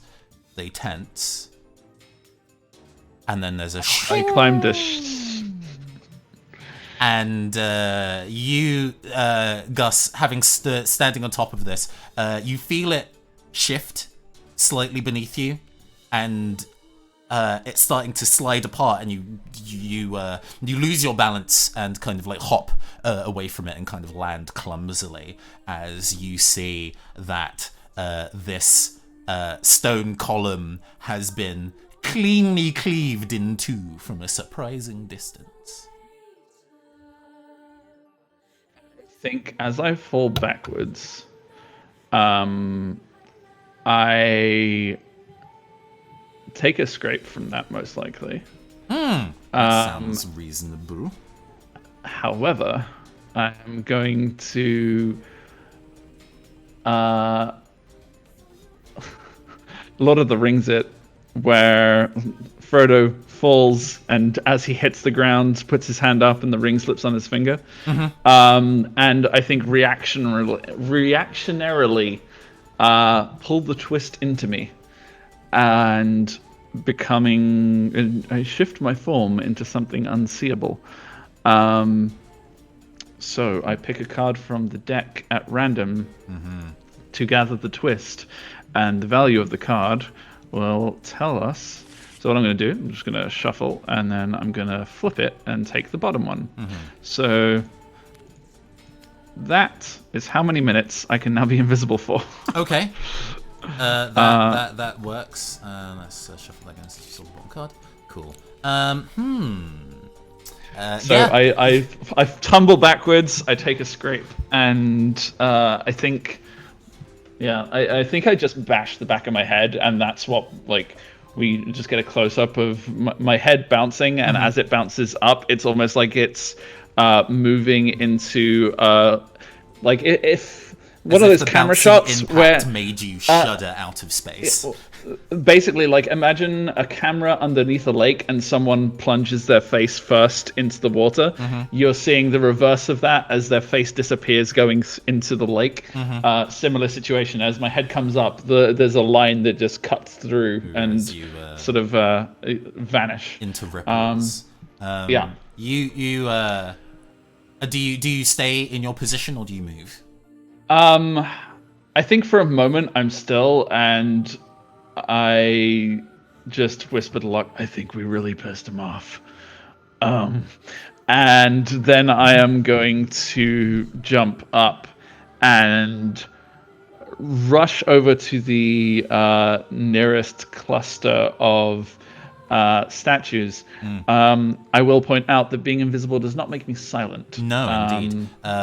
So before you go and run away immediately, in that moment, the figure moves. They plod carefully and deliberately across the space. You get a better look at them as they approach. They are definitely they were once definitely human and may still be, but the rippling twisted mass of muscles, but not bodybuilder hypermuscular, as if they have almost braided themselves into a straw doll. They are nothing but living sinew and a stern, too stern, hungry, maybe slightly desperate eyes as they start to move in between the pillars, trying to look for the perceived intruder. Picturing sort of the way that Titans appear in Attack on Titan. The kind of exposed underneath muscle the skin. kind of thing. Yeah, exactly. That's very that actually. Lines. That's a very good visual reference for it. Yeah. Okay. I think at this point, once I've dived for the nearest section of things that is immediately away from where I landed, and I'm just going to communicate with Locke psychically for a bit. And yeah, that's when I'm like, I think we pissed it off. Okay. What do you? I mean, obviously this thing is hostile. Do you think this is the Guardian? What do we do? Locke, you get the impression again that Locke is thinking. And then you hear what's like a snap in your head of aha. And Locke is going to use one of their powers that they get via the magic. I'm not sure if this still involves one of the stats. But I'm going to use an Agent of Chaos. Ooh. You reach with your connection and turn the world on its head. Pick a card from the deck at random to cause chaos. Higher values are more beneficial to me. Lower values will turn the chaos against me. If I draw a face card, I put it at the bottom and redraw. Okay, alright. And I'm just going to take the top card. So let's see how badly this goes. Goes to the bottom of the deck. There, it gets back in. I'm just going to put it there for now. Cool. Draw another card, I guess. Then just I shove guess it that. keeps happening until, or does it? It just... keeps going until I forget about you, basically. And now it's a 4. Oh. So on the lower end, but not the lowest. Let's see. You call chaos. You call chaos. I think I'd like to represent the chaos as maybe the spark between the two of you. Okay. This is something that you were sort of able to do alone, but under the nature of actually working alongside a gunslinger, it seems to have had something more in terms of what the effects it has. And let's see. Let's go for this. I might have played it before, but let's play it again. It works good. These statues, as rough human forms as they are, start to move. They uproot themselves, slide like chess pieces. It's hard to say, but they are now in a slow and deliberate shuffling dance, rotating between each other. You look on at these pillars moving by themselves and see this figure move between them, slowly looking around. One of the pillars comes too close to it as it's stepping forward, and it lashes out almost automatically. Like the rest of the body doesn't stop moving, but the arm, with a life of its own, slashes this. Actually, not even slashes, hits it with the flat side of the sword and just kind of like wham! And it scatters into shards of rock that go tumbling off the side of the mountain. Seeing that This place is protected. That specifically something got too close to it and it got obliterated. I am going to do my very best to skirt the area around it and try to get to the building that is ahead of us. At this point, I think actually I'm having this psychically having a conversation with Locke whilst I am creeping. If this area is protected, there is a good chance that what it's protecting is in there. Maybe we should find out what it's protecting. Why? This is new. Something's changed. Yeah, absolutely. As it continues to try and search, frustrated by the fact that its path is obstructed by these moving statues. Since it didn't move them, it assumes it is trickery on the behalf of the intruder, which isn't entirely wrong. No, I must keep him safe. No one must ruin our lives like this. Did he say our lives? Okay, that's fine. It continues to start thrashing these stone statues one by one, trying to see who the intruder is. It hasn't noticed you because you're invisible and have slipped behind it. But I'm not silent, so I think I should be making a check here. Sure. Yes. For Let's do some stealthy stuff. Okay. Let's go through the process. I should know the process by now. This is the third time. So this is a personal check. So in this case, you would declare which stat I am using. Yes. Ooh. Those are gun stats. This is you. Light on my toes makes the most sense. Yeah, and I have a 0 in light on my toes, I think. That's entirely fine. Yes, I have 2 in I've been around, 1 in good in a fight, and 0 in light on my toes. Yeah, that so just means you're believing in the cards. Go fish, my friend. Well, first off, Maestro, do you have any 10s? No, I do not. All right. Well, then, believing in the cards it is. Oops, nope, not the whole deck. Let's put that back. You have to Gosh quick darn it, drag, this is- or you can right-click it. Either works. Okay. Yeah. I have to set a difficulty, don't I? Yes, you do. Did you make any pairs with that? No, not exactly. Rip. But though if it's a face card, it might not even matter. Exactly. Yeah. Let's So, turn what's up the heat. difficulty? Let's turn up the heat then a little bit because I know it's going to be moot. Let's set a difficulty 9. Okay, so I'm going to play a pair of 10s. Okay, there we go. Because the queen will fill in for any Correct. numerical card. I drew the queen for what it's worth. Nice. So I was like, oh, perfect. And now my hand is empty, so I'm You draw going 3. to... You can. Why does right-clicking not... Oh, let me. Maybe it's because I'm the GM and I can do it. Is probably Sure, the way. just draw me 3. It's fine. There you go. What? Okay, sorry. Nobody will know. I won't look at your hand. I have no poker face. No, I'm going to immediately play another card. Oh. And draw 3. Okay, sure. So deal me 3 more, please. Yeah. I'll hit you. 1, 2. You got all the face cards. Yeah, apparently.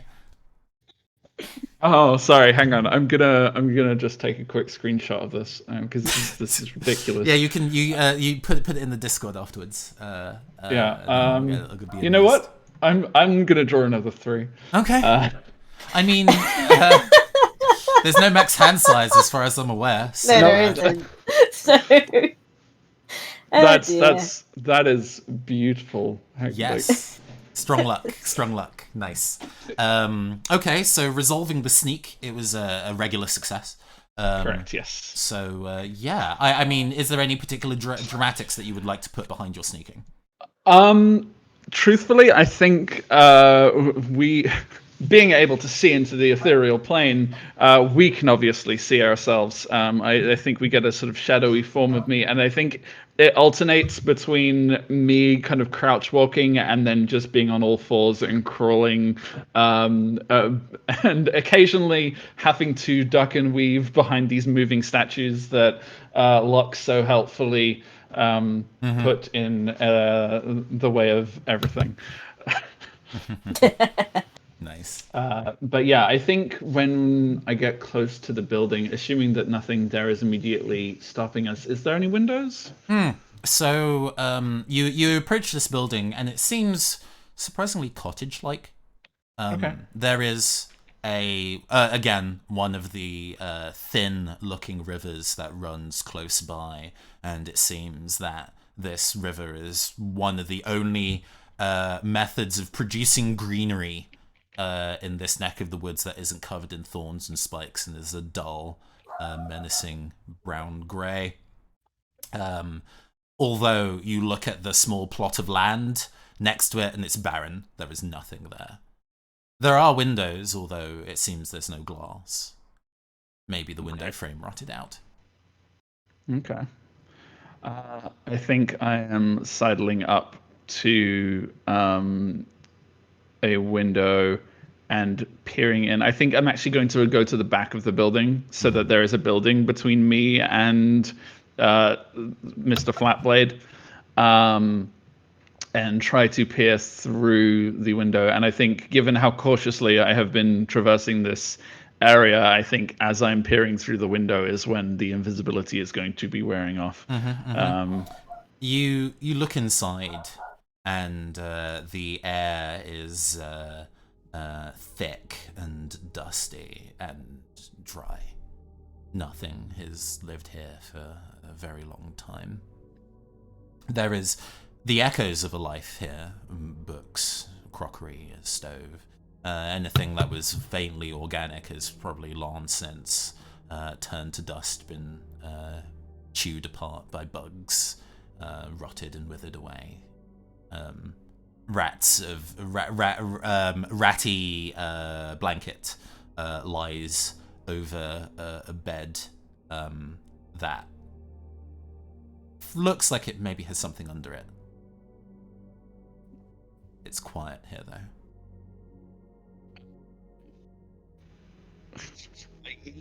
Lock through the window. Point look through the window. Okay. I'm intrigued!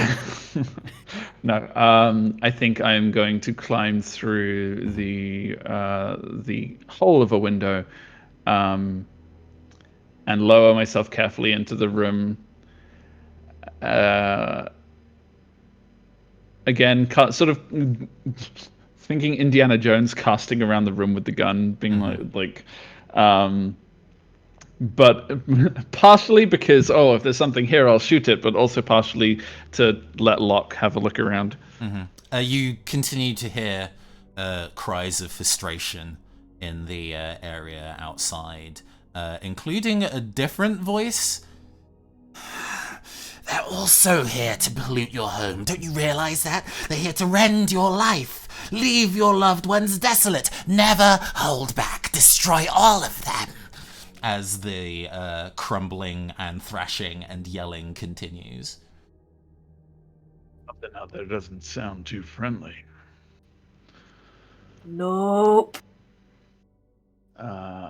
So I guess I'm going to make my way over to the bed and use Locke to pull the blanket back. You see, well, this is definitely the remains of a skull and tattered clothes that they possibly wore.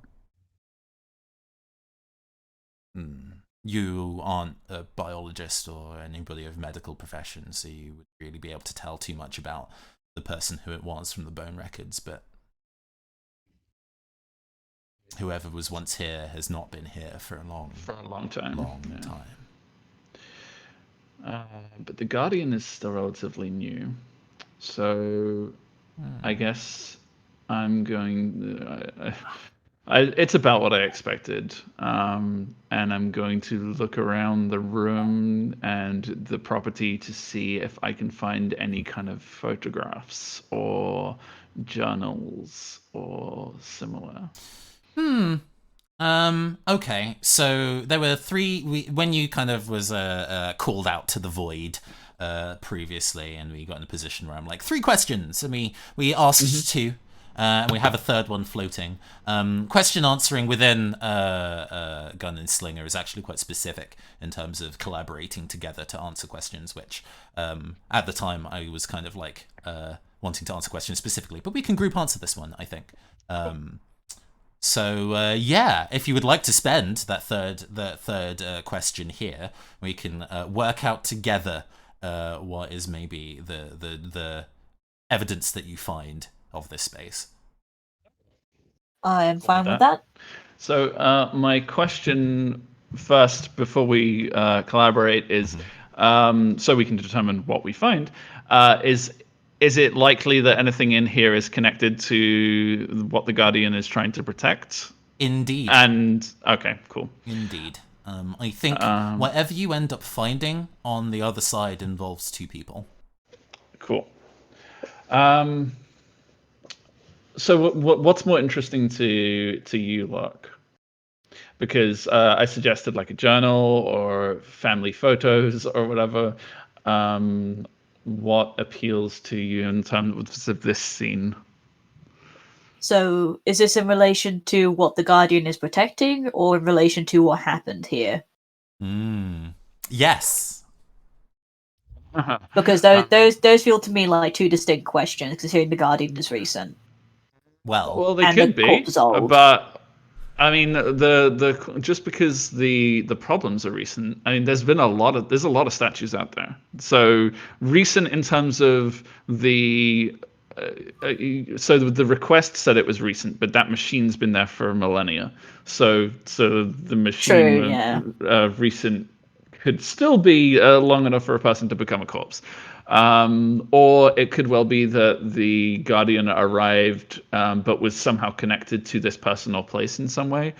Or it could also be that the Guardian is confused. It seemed like there's a second voice out there warping its perception. So maybe it's possible that this Guardian is under the impression that this was its home, but it is not. Or it is, and there's other things at play here.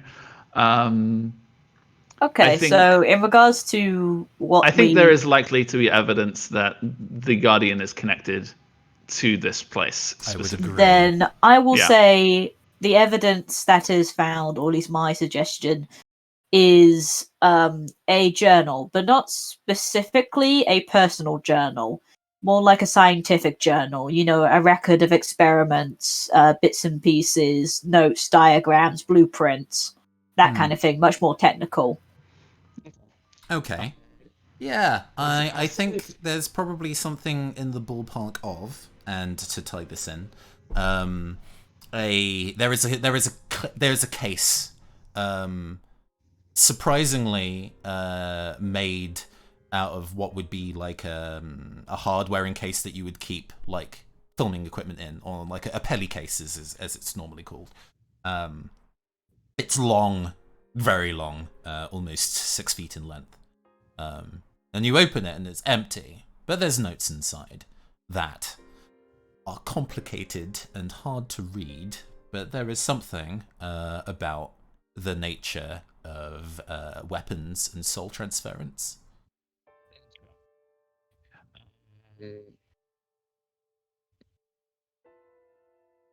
Oh, Ray, I think it's your audio. Yeah. Oh, there we go. No. I just froze mid sentence because my brain stopped. I think picking up on soul transference, I just stop and squat on the floor, and I actually just suddenly cuts to me sitting cross-legged with the papers sort of spread out a bit around me as I'm trying to piece together like anything that might be useful here, because I'm suddenly very interested in looking it through, and I'm like waving Locke over the pages occasionally. I'm like, this could be something. There's something here, right? This is not just, I'm not just imagining. Is this what happened to you, to others? Does this look like something or someone did this on purpose? Outside is weirdly quiet. Locke I is... think I'm absorbed in the notes and I haven't. Yeah, No, Locke I is... don't immediately register that. Yeah, Locke is going to be paying attention to the fact there's no sounds from outside, and then when you're reading through the notes and you're making these stipulations, they are going to look at the notes, and they are going to use, I'm going to say, a point of connection here, to effectively draws on, because my magic is kind of up to me, but it's reflected by my rune guidance and guile. So I'm going to use the guile part of that and effectively try and see what's the most important thing this thing is saying. Like, it's basically the equivalent of mental highlighter. Like, what is the most important conclusion here? It seems There's a Sherlock moment with the algorithms floating around in front of it. It seems that this is a report on the process of forging some kind of weapon, and about putting the spite and hatred of a person to fuel a weapon.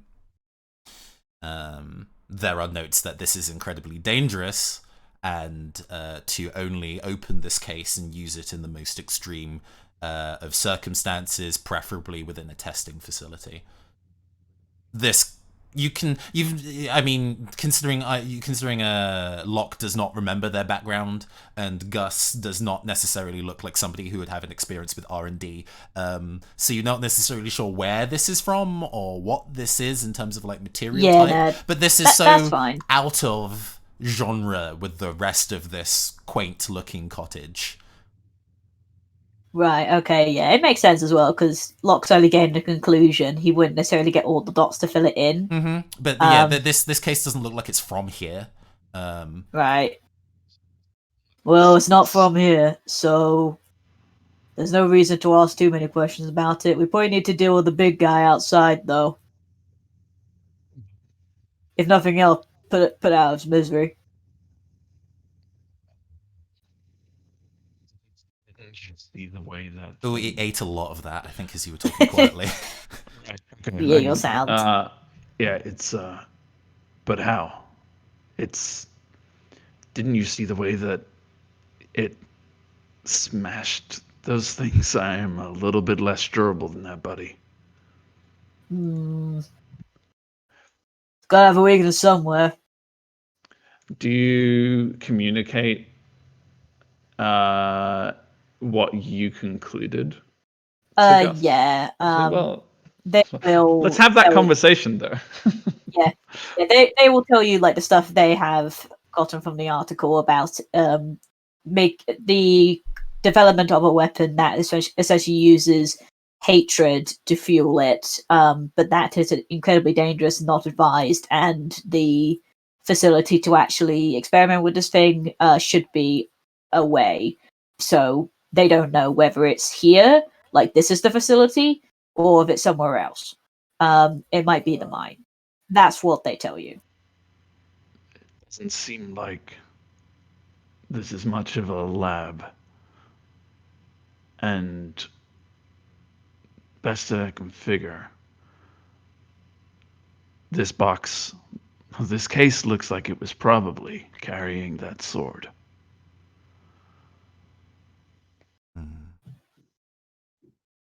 Um,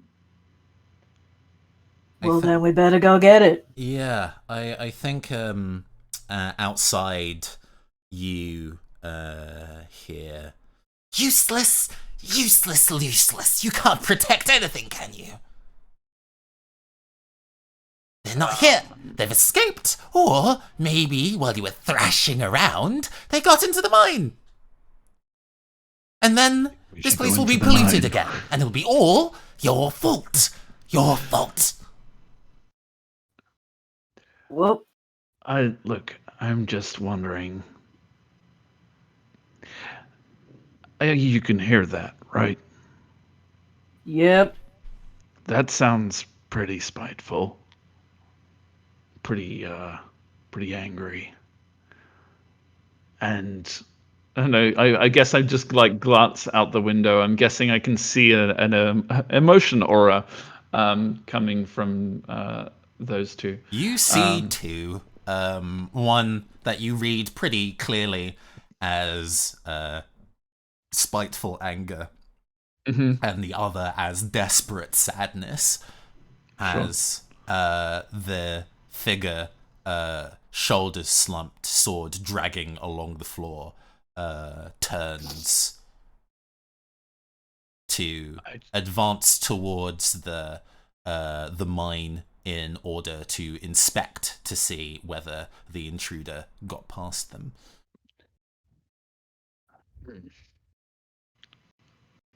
So the thing's blocking the mine now.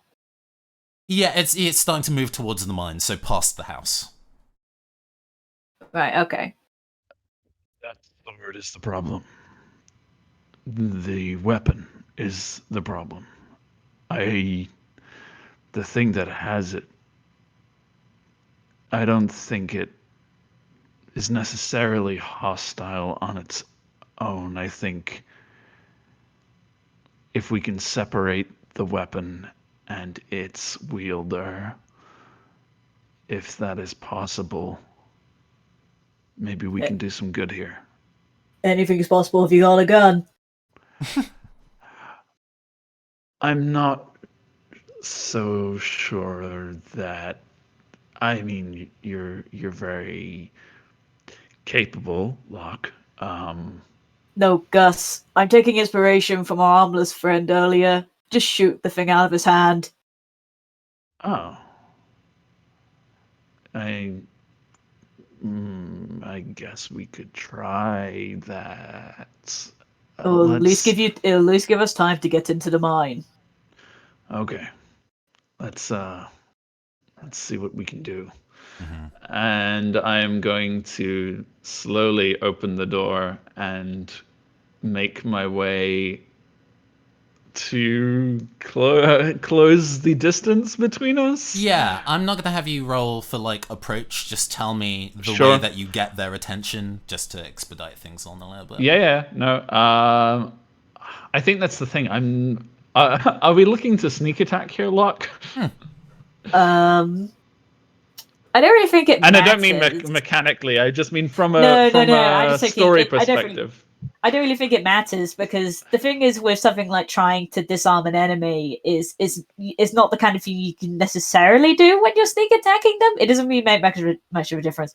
So Locke is going to, as we're approaching, is going to turn their voice outwards, and they're going to shout, "Hey, ugly!" If you hadn't done that. And I'm gonna dive behind a statue and put my back up against it and try to like mirror the silhouette of the friend. Bold of you to assume that there are any statues left after this figure progressively destroyed them all, looking for you. There are no convenient vases here. Cusses. Yeah, I like that moment though that you look around, being like, shit, I look have to around hide and yeah. Yeah, I think that's perfectly reasonable. The figure stops, and slowly its head kind of like wrenches round. You get a closer look at this thing's eyes, as it looks balefully upon you, and then says, "Ah, you showed your face. You should have ran while you had the chance. Now we're just gonna crush you into dust." That is the figure speaking? The figure, yeah, who has a much more stilted, slower method of speaking. Sure. I think once we get that moment of looking around for things to hide behind, there's nothing, and I move into a don't blow my arm off when I pull the trigger stance and whip my arm up, squaring Locke at the what I guess would be the wrist of the creature, because it doesn't have joints per se. No. And it says it's going to smash me, and well, they've already Locke and Gus have already discussed the plan, so I think to try and get rid of his weapon. All right, exactly, so you both agree to take the shot, huh? Yeah, we agree. Okay. Shots are always a blind play. Okay, alright. Then Right. show us our modifier. I need to set the difficulty first, I think, before the modifier, if I remember correctly. Maybe. Yeah, no. So, No, it's a blind play and then set the difficulty. Cool. I think at this kind of range, and because, you were preparing to take the shot, it's a medium, so difficulty 16. Okay, And the modifier? I have to ask. Yes. Do you recall how face cards work in relation to blind pays? Because in blind pays, face cards are worth 10. Okay, there we go. Yep. So you can't automatically succeed the blind play. No, that's exactly why I'm asking. Because fair. I was like, that seems excessive. Anyway, the modifier is a 4. Okay. Nice. So exceeding 16, lower than 21. Let's hope my mental math can actually hold out this time. It hasn't the last two. All right. We can't confer as well, which is very annoying. But exactly. Yeah. Okay. I'm just gonna do what I'm gonna do. Okay, I'm gonna use my cash cards. Oh, sure. I think that's only from your hand, though. I think cash cards you are can only for solo players. Oh, is it only blind ways from hand? Okay, then cool. I know I'm good. Yeah, because your cashed cards are a pair as well. So. All right. Okay, in revealing in 3, 2, 1, flip. 10. That's an 8, 18, 22. Oh, gosh darn it. Oh my god. Oh, well. Oh, Okay, cool. I think how this goes is that you go in for the shot, and as you fire the bullet, the arm that the sword is attached to whips round with an ugly snap. If there were bones inside the arm, it clearly broke just to be able to make this maneuver. and it bats the bullet out of the air. Boy. And before you know it, this thing is upon you. While it's thin and lithe and made of sinew, it's definitely tall, and the sword is definitely heavy. And it now has you, Gus, pinned to the floor, while the face, the baleful eyes leer down at you. Why did you even come here? People being hurt around these parts. We came here to prevent more people getting hurt. And it looks as though you and your friend are doing a lot of pain dealing. You have just added to the number of foolish people. Keep trying to ruin our lives. But I'm strong now. I have them.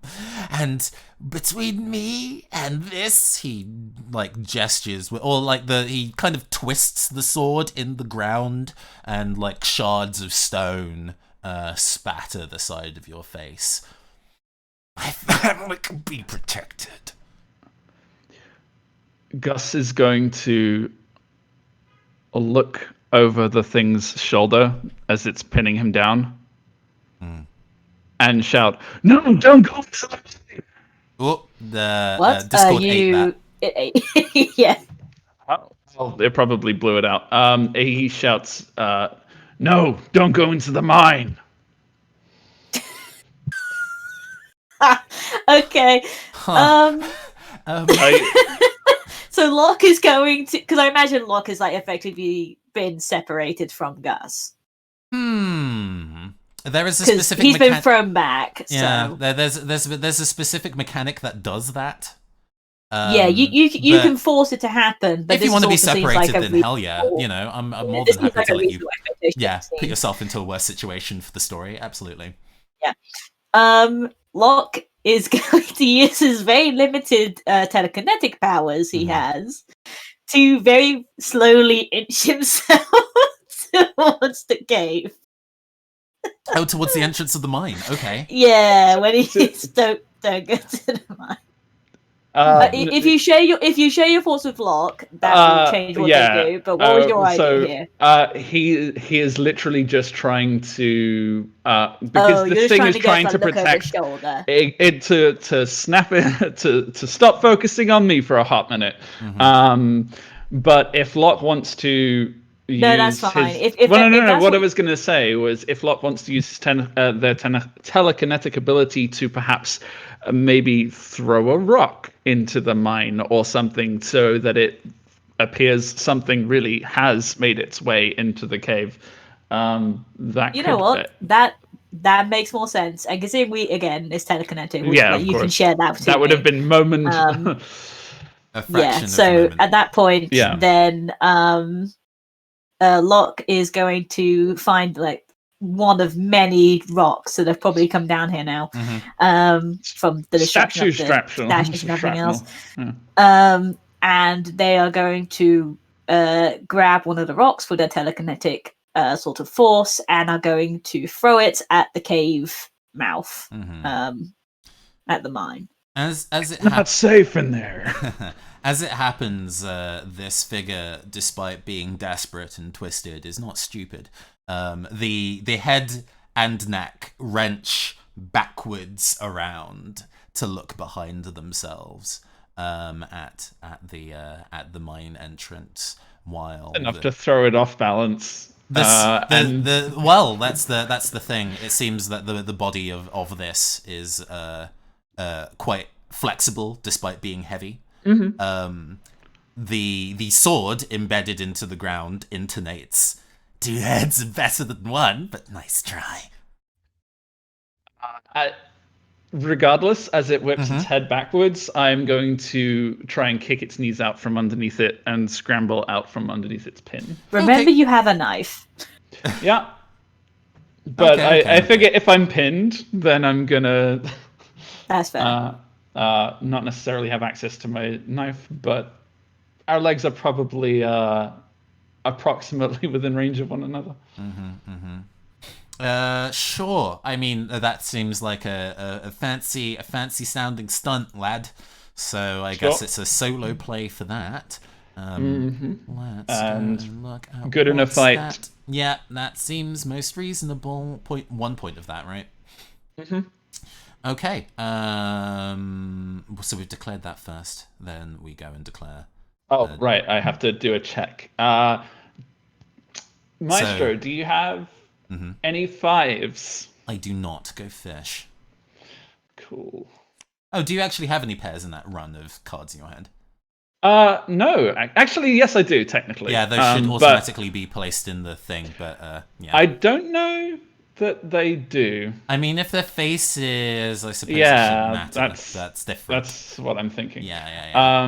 But I hadn't noticed prior to that that I had a pair at all until you asked. But I need to still set the difficulty of the thing. You do, yes. I'm going to go and set this. This is pretty hard. They're in immediate kind of close range, toe to toe.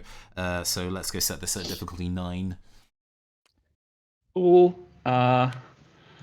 You also succeed. It doesn't matter. Fair enough. You do genuinely have all the face cards.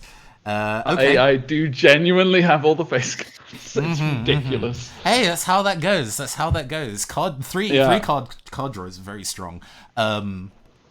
Especially if they chain like that, huh? Right. Okay. So yes, you managed to catch it off balance and scramble out from underneath. While not taking any damage, because For sure. Yeah. Well, again, I'm not necessarily like scrambling to get super far away or anything. I think that's just enough to like get me out underneath and up on my feet. And as Locke helpfully points out, yes, I do indeed have a knife.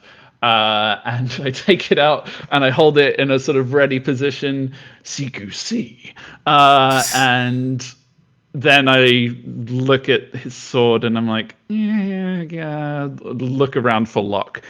Where exactly did the Locke get separated from? Or where did they land? I imagine they skittered across the ground, close-ish to the mine, so enough that you'd have to like detour. Probably a couple also steps to on the the left or other right. side. Like I rolled to the left, and Locke is on the other side of this thing. The figure looks at you with baleful eyes and says, "Why do you insist on staying here? You could just leave. Why do you want to make it so easy for me to kill you?" I really hadn't planned on that. I'm going to be keeping eye contact with it and sort of slowly circling around in the direction of Locke, and I'm going to keep talking.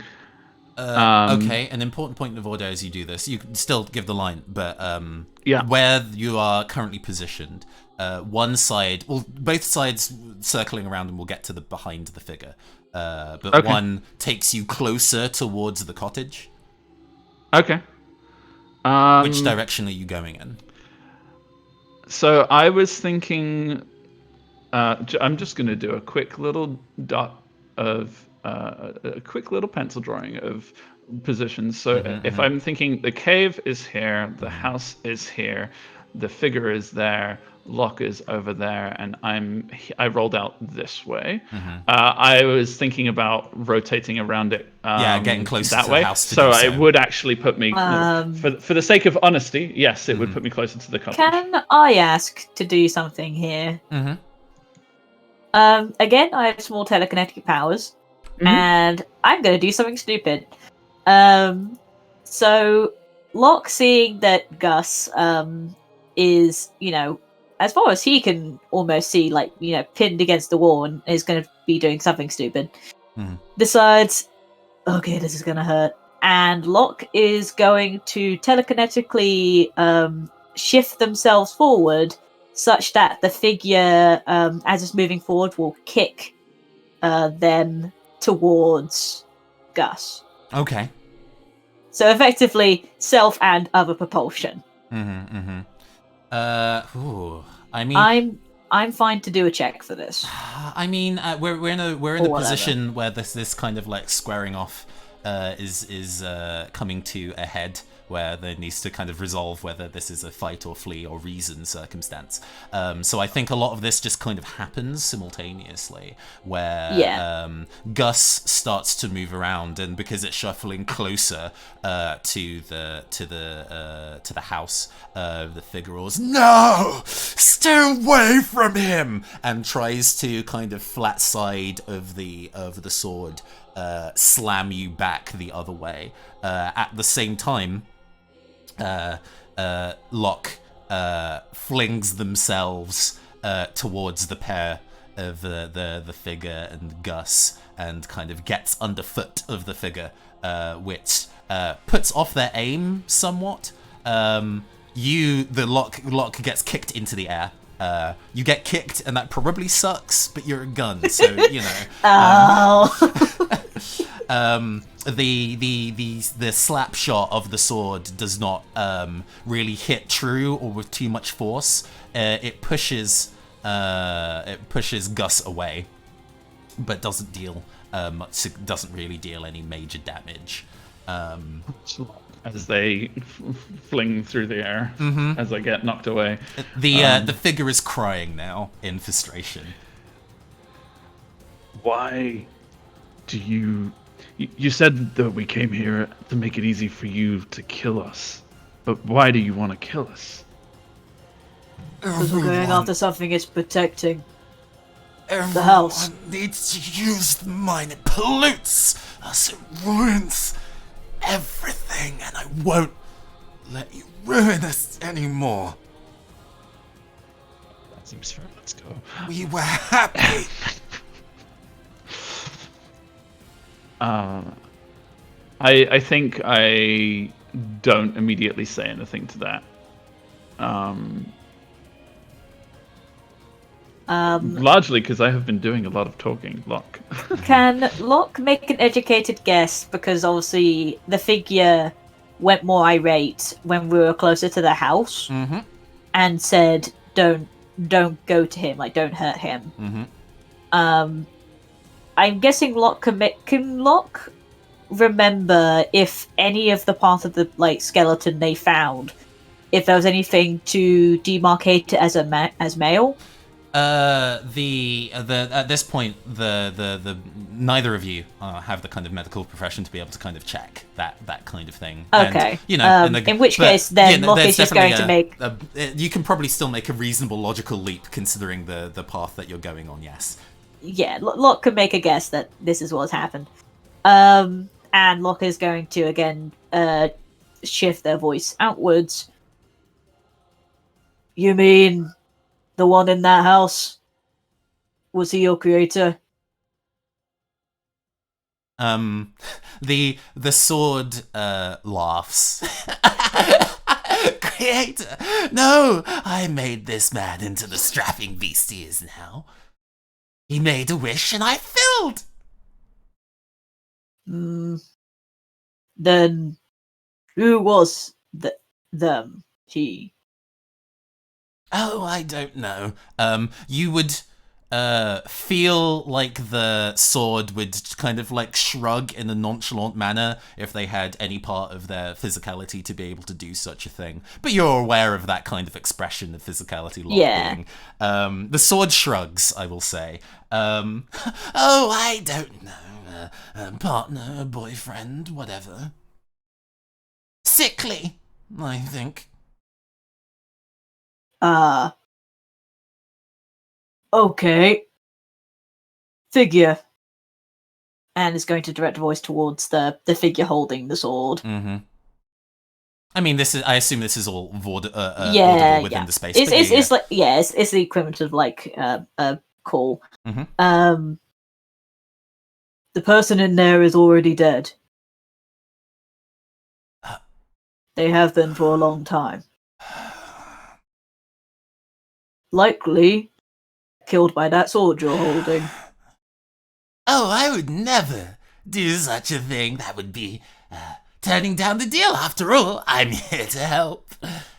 Oh, a weapon fueled by spite. Dead. Dead. Dead. Dead. Dead. Dead. And it starts to march towards, almost like neither of you exist anymore, dragging the sword in the dirt while the sword protests being dragged along stone. Okay, we are going to step out of the way, Gus. And it stops outside the cottage in a way that suggests that this has happened many times before, wanting to go in, but something stopping them from actually doing so. Maybe somewhere deep within they realize the figure that they have become now and can't face to see their partner. But with this additional piece of information that they have not been told for how long you are not sure, they gingerly almost fold themselves into the doorway. A pause, and then a wail of anguish. Okay, well, if there's any time to go into the mine, it is now. Or I run. think we need to go into the mine. I think we need to help the person in there. Yep. Let's go. That distraction's not even gonna last so long. You make your way into the mine, and being, not miners, and it seems that in the long period of time that people have tried to attend the mine and have been very firmly rebuffed by this guardian, what is there is in really poor repair. You try to venture in for maybe about in the ballpark of 5 to 10 minutes and then realize it is getting too dark. There are no lamps. You weren't able to find helmets that you figured were safe enough to use. It would be incredibly dangerous to go in there. Okay, well, we found the thing that's causing a problem here. So I suggest we go back. They can deal with their own dang mine, and we can just tell them what's up here. Also, point of order, the request was to kind of look into why people aren't able to get the mine operational again. And you do have that information. I don't believe there's been a mention of anybody inside the mine necessarily. But yeah, it seems the mine exists. It's just too dangerous to go in alone without equipment. Help the person in there. I was talking about the creature with the giant sword, not going into the mine. But yes, I did forget that the request wasn't to solve the problem; it was simply to get information. So I think with the understanding that the mine seems basically non-operational, we're going to head back, assuming that the Guardian isn't there to stop us and is still dealing with its anguish. In the period of time that you were in the mine and made your way back out again, the figure is now quietly sitting, kneeling maybe, outside of the cottage. The sword is out of their grasp, interestingly enough. It just kind of lies there inert. They kneel there staring at the ground, somewhat similarly inert.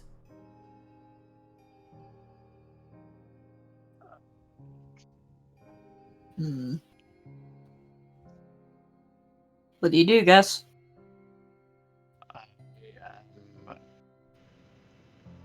Going to approach the building. And if the figure doesn't react, I'm going to enter the building and retrieve the case. The figure looks up at you, its eyes the only human part of itself now. Full, possibly the first time with tears that aren't driven by rage or frustration. It was all for nothing. I've wasted everything. Now he's gone. Probably gone a long time ago. It wasn't your fault. I can't. And there's maybe, I think there's they look deep into your eyes for a while. And as kind of mentioned, occasionally when people look at you, they remember lives long lost. And the camera sees a moment of this couple, young and bright-eyed, building a house together on the side of the Mist Mountain, away from the nearby village, but still helpful, growing vegetables in their garden outside, staring off at the sunset together, day after day.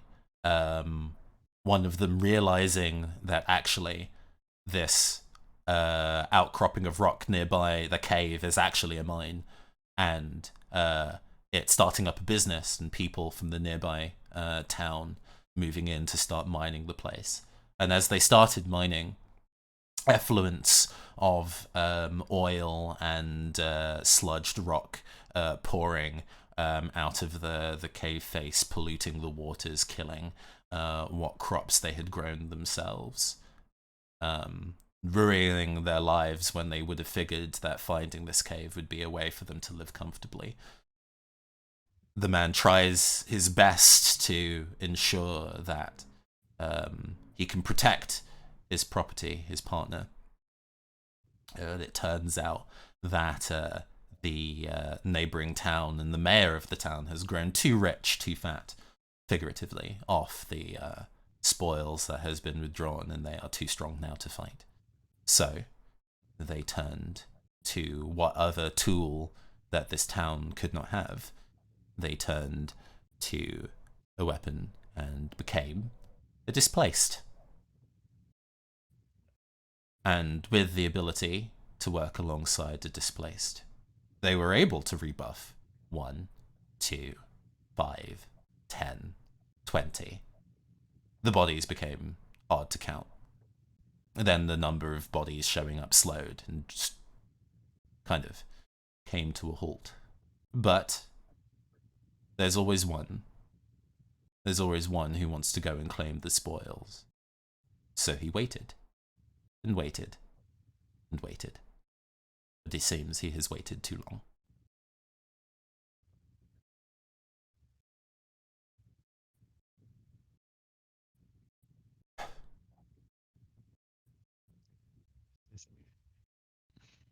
We can probably call it that. There's nothing else to add. I don't think there's a resolution from a player perspective in terms of bringing this person peace. What's the figure doing now? They continue. I think they managed to kind of steel themselves enough to get to their feet again. Sorry, I made myself sad there. That's fun. That's exactly it. That's kind of like I feel like it is its own kind of closure in that it's not like in terms of an end of session. I feel like that on its own is actually the end from my perspective. Yeah, anyway, hear me out on slight epilogue. Yeah, go ahead. They have managed to kind of steel themselves to kind of get to their feet, and they pick through the house carefully, and then into the back garden and the entirely pulled apart allotment that was out the back.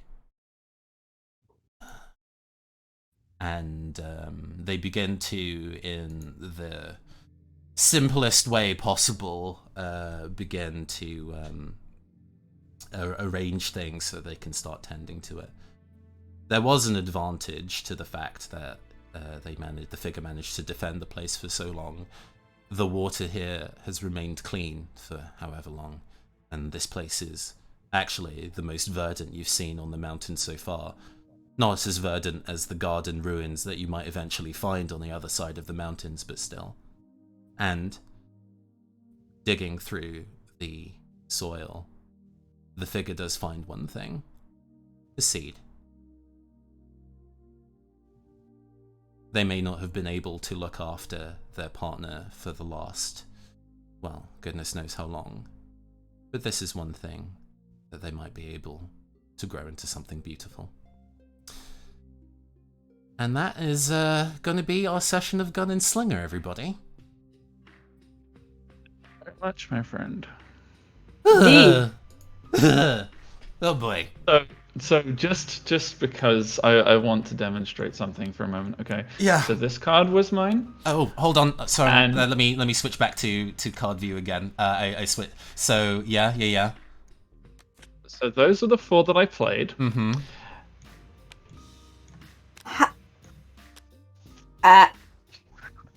It's just like I kind of don't want you to ask me any checks because I'm just going to be like, yeah, I do that. Yeah. Yeah, I do that. Yeah. Yeah, I do that too. Some people will have all the luck, I suppose. It was literally I had no cards. You dealt me 3, and it was a queen, a jack, and a 10. I played the jack, and I got a king, and a jack. And it was and then I played the others, and I got like a 5 and a 3 and a 4 or something. It was. That's why I started laughing. I was just like, "This is obscene." Yeah, no, some people have all the luck, I suppose. I mean, I guess in a meta sense, I'm going to move back to the kind of like a general holding screen while we chat and wrap up because I know that Amy has to leave soon.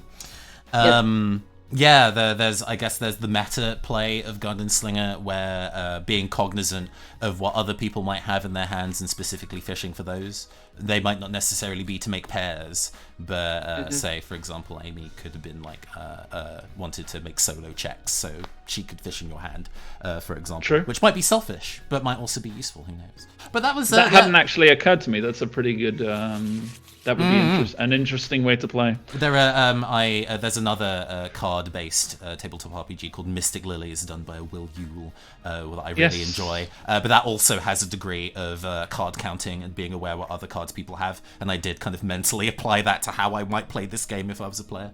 But before we wrap up, because I know that Amy has to leave soon, sorry to kind of keep you slightly late, Amy. That's all right. Kudos and comments. What we like to do on the NeonCaster channel is at the end of tabletop RPG sessions for players to go around the table and say one thing about their fellow players that they really enjoyed, a decision, an action, a scene. So, Amy, is there any kudos that you would like to give to Ray? I think I'd like to say that you dealt with with my chaotic stuff quite well. And you were more of the mover because obviously I'm a gun. there's not necessarily there's stuff I can do obviously, but it's not so much I can do without you effectively being there as part of it. Like you are the tether, and you did quite well for that. So I think it's also quite interesting considering it's a 2-player game effectively. So it's a very different environment to being like a party situation. Mm-hmm. I think I actually really enjoyed the use of abilities that you had. I think you applied them in ways that wouldn't have occurred to me, and I thought that was really it helped progress the story in ways that were interesting. So thanks, and also Mr. Maestro, thanks for making me feel sad. That was like, oh no, this has gone sad. Yeah, no, the thing is, I definitely hit a point where I was like, I don't necessarily want to fight this thing, but also I don't know that I can reason with it, and so I was glad that you took the lead with that lock in that the solution that sort of developed there. I wasn't necessarily prepared to just say the person in there is dead because I didn't know how that would play out, and I don't think it was the way Gus would have done it. So, but again, we kind of we agreed in advance that like we have very different personalities. So Gus is kind of like, oh, I don't want to make things worse, whereas Locke's kind of like, Yeah, they're dead. What are you doing out here? You're wasting your time. Yeah. Like Locke in that situation was very much okay. We can't fight this thing. Oh wait, it wants that thing in there. Oh wait, the thing is dead in there. Mhm. Okay, we're going to tell it it's dead because either A, it's going to kill us, in which case it was going to do that anyway, or it's going to do something else. And luckily, it did something else. That's the way Locke was like, okay, I'm just going to do this and hope it works. Yeah, there's a definitely worked in more our favor. depressing version of this ending where you fight and kill the figure and then go inside the house and realize that the thing that they were protecting was all in vain and they never knew. Maybe that's better, maybe that's worse, who knows. But yeah, I don't know. I really enjoy playing tabletop RPGs for a wider range of things than just fantasy humor. But I haven't really played for tragedy particularly. And part of me, well, to repeat what I was saying at the start of the session for those who are joining in quite late, this was all kind of designed around the works of Massive Attack, who are a trip hop kind of like very down tempo, quite emotional band. And I really wanted to go and write a scenario that mirrored that feeling and the feeling of loss. And then I woke up this morning to find that Chadwick Boseman had died, somebody who is very fundamental into the featuring of black people in art movements and black sci-fi. And so I was kind of like, well, I don't want to not run the session just because I feel sad, but also the feelings that I have about that mirror this session that I had in mind quite strongly. And I wanted to, rather than push away from that, actually explore that maybe as a moment of catharsis. So for those who are listening now or in the future or in the past, have a moment of catharsis. Who knows? That might be exactly what we need. If you would like to play Gun This Thing in yourself, it is currently in Kickstarter, the link of which I have posted in the Twitch doobly-doo. It's very good. I'm looking forward to playing it in its completed state. It's got a whole bunch of like fan patches, as it were, like alternate ways of gun. And so there's like one where it's like a mech and their pilot. Having thought about Nier a whole lot while writing this game, I now want to do like a script and writer, and have a spellbook partner. Feels like that might fit this quite well. Yeah. Before we vanish into the ether, would either of you like to go and do some self-promotion at all? Not on my end. Would just like to say kudos to the designer as well, because I originally had hang-ups about the idea of Go Fish being a play mechanic. It sort of seemed very odd to me, but in actual play, I think it actually runs a lot smoother than I anticipated it would, and it feels very different and in a pretty good way. So nicely done. Yeah, absolutely. There is an RPG that I have built but not released that is about being a buddy cop using Blackjack like 21 and blind play to be able to overcome hurdles. So the fact that this touches on two RPGs that I have lit as small passion projects, like, oh my god, there are people who enjoy making games the same way that I enjoy making games. It warms my heart. So we got 22 twice. Yeah, I know, right? As well as 21. Yeah, like, the odds of that are very annoying. Luck of the draw, absolutely. All right. Yeah. So to wrap this up, you need to go vanish off into the ether, Amy. So yes, I do. Thank you so much. Have a wonderful evening, and I will close out the show on this side of things as well. I have been your androgynous android game show host from the future, Nathan Blades. This has been the NeonCaster stream, Cast the Dice, where we run a variety of indie RPGs.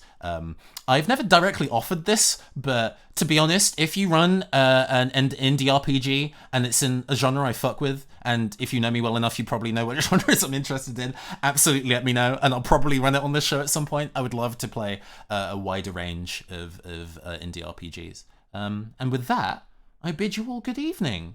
Thank you so much, and stay safe and stay well. We'll see you next time.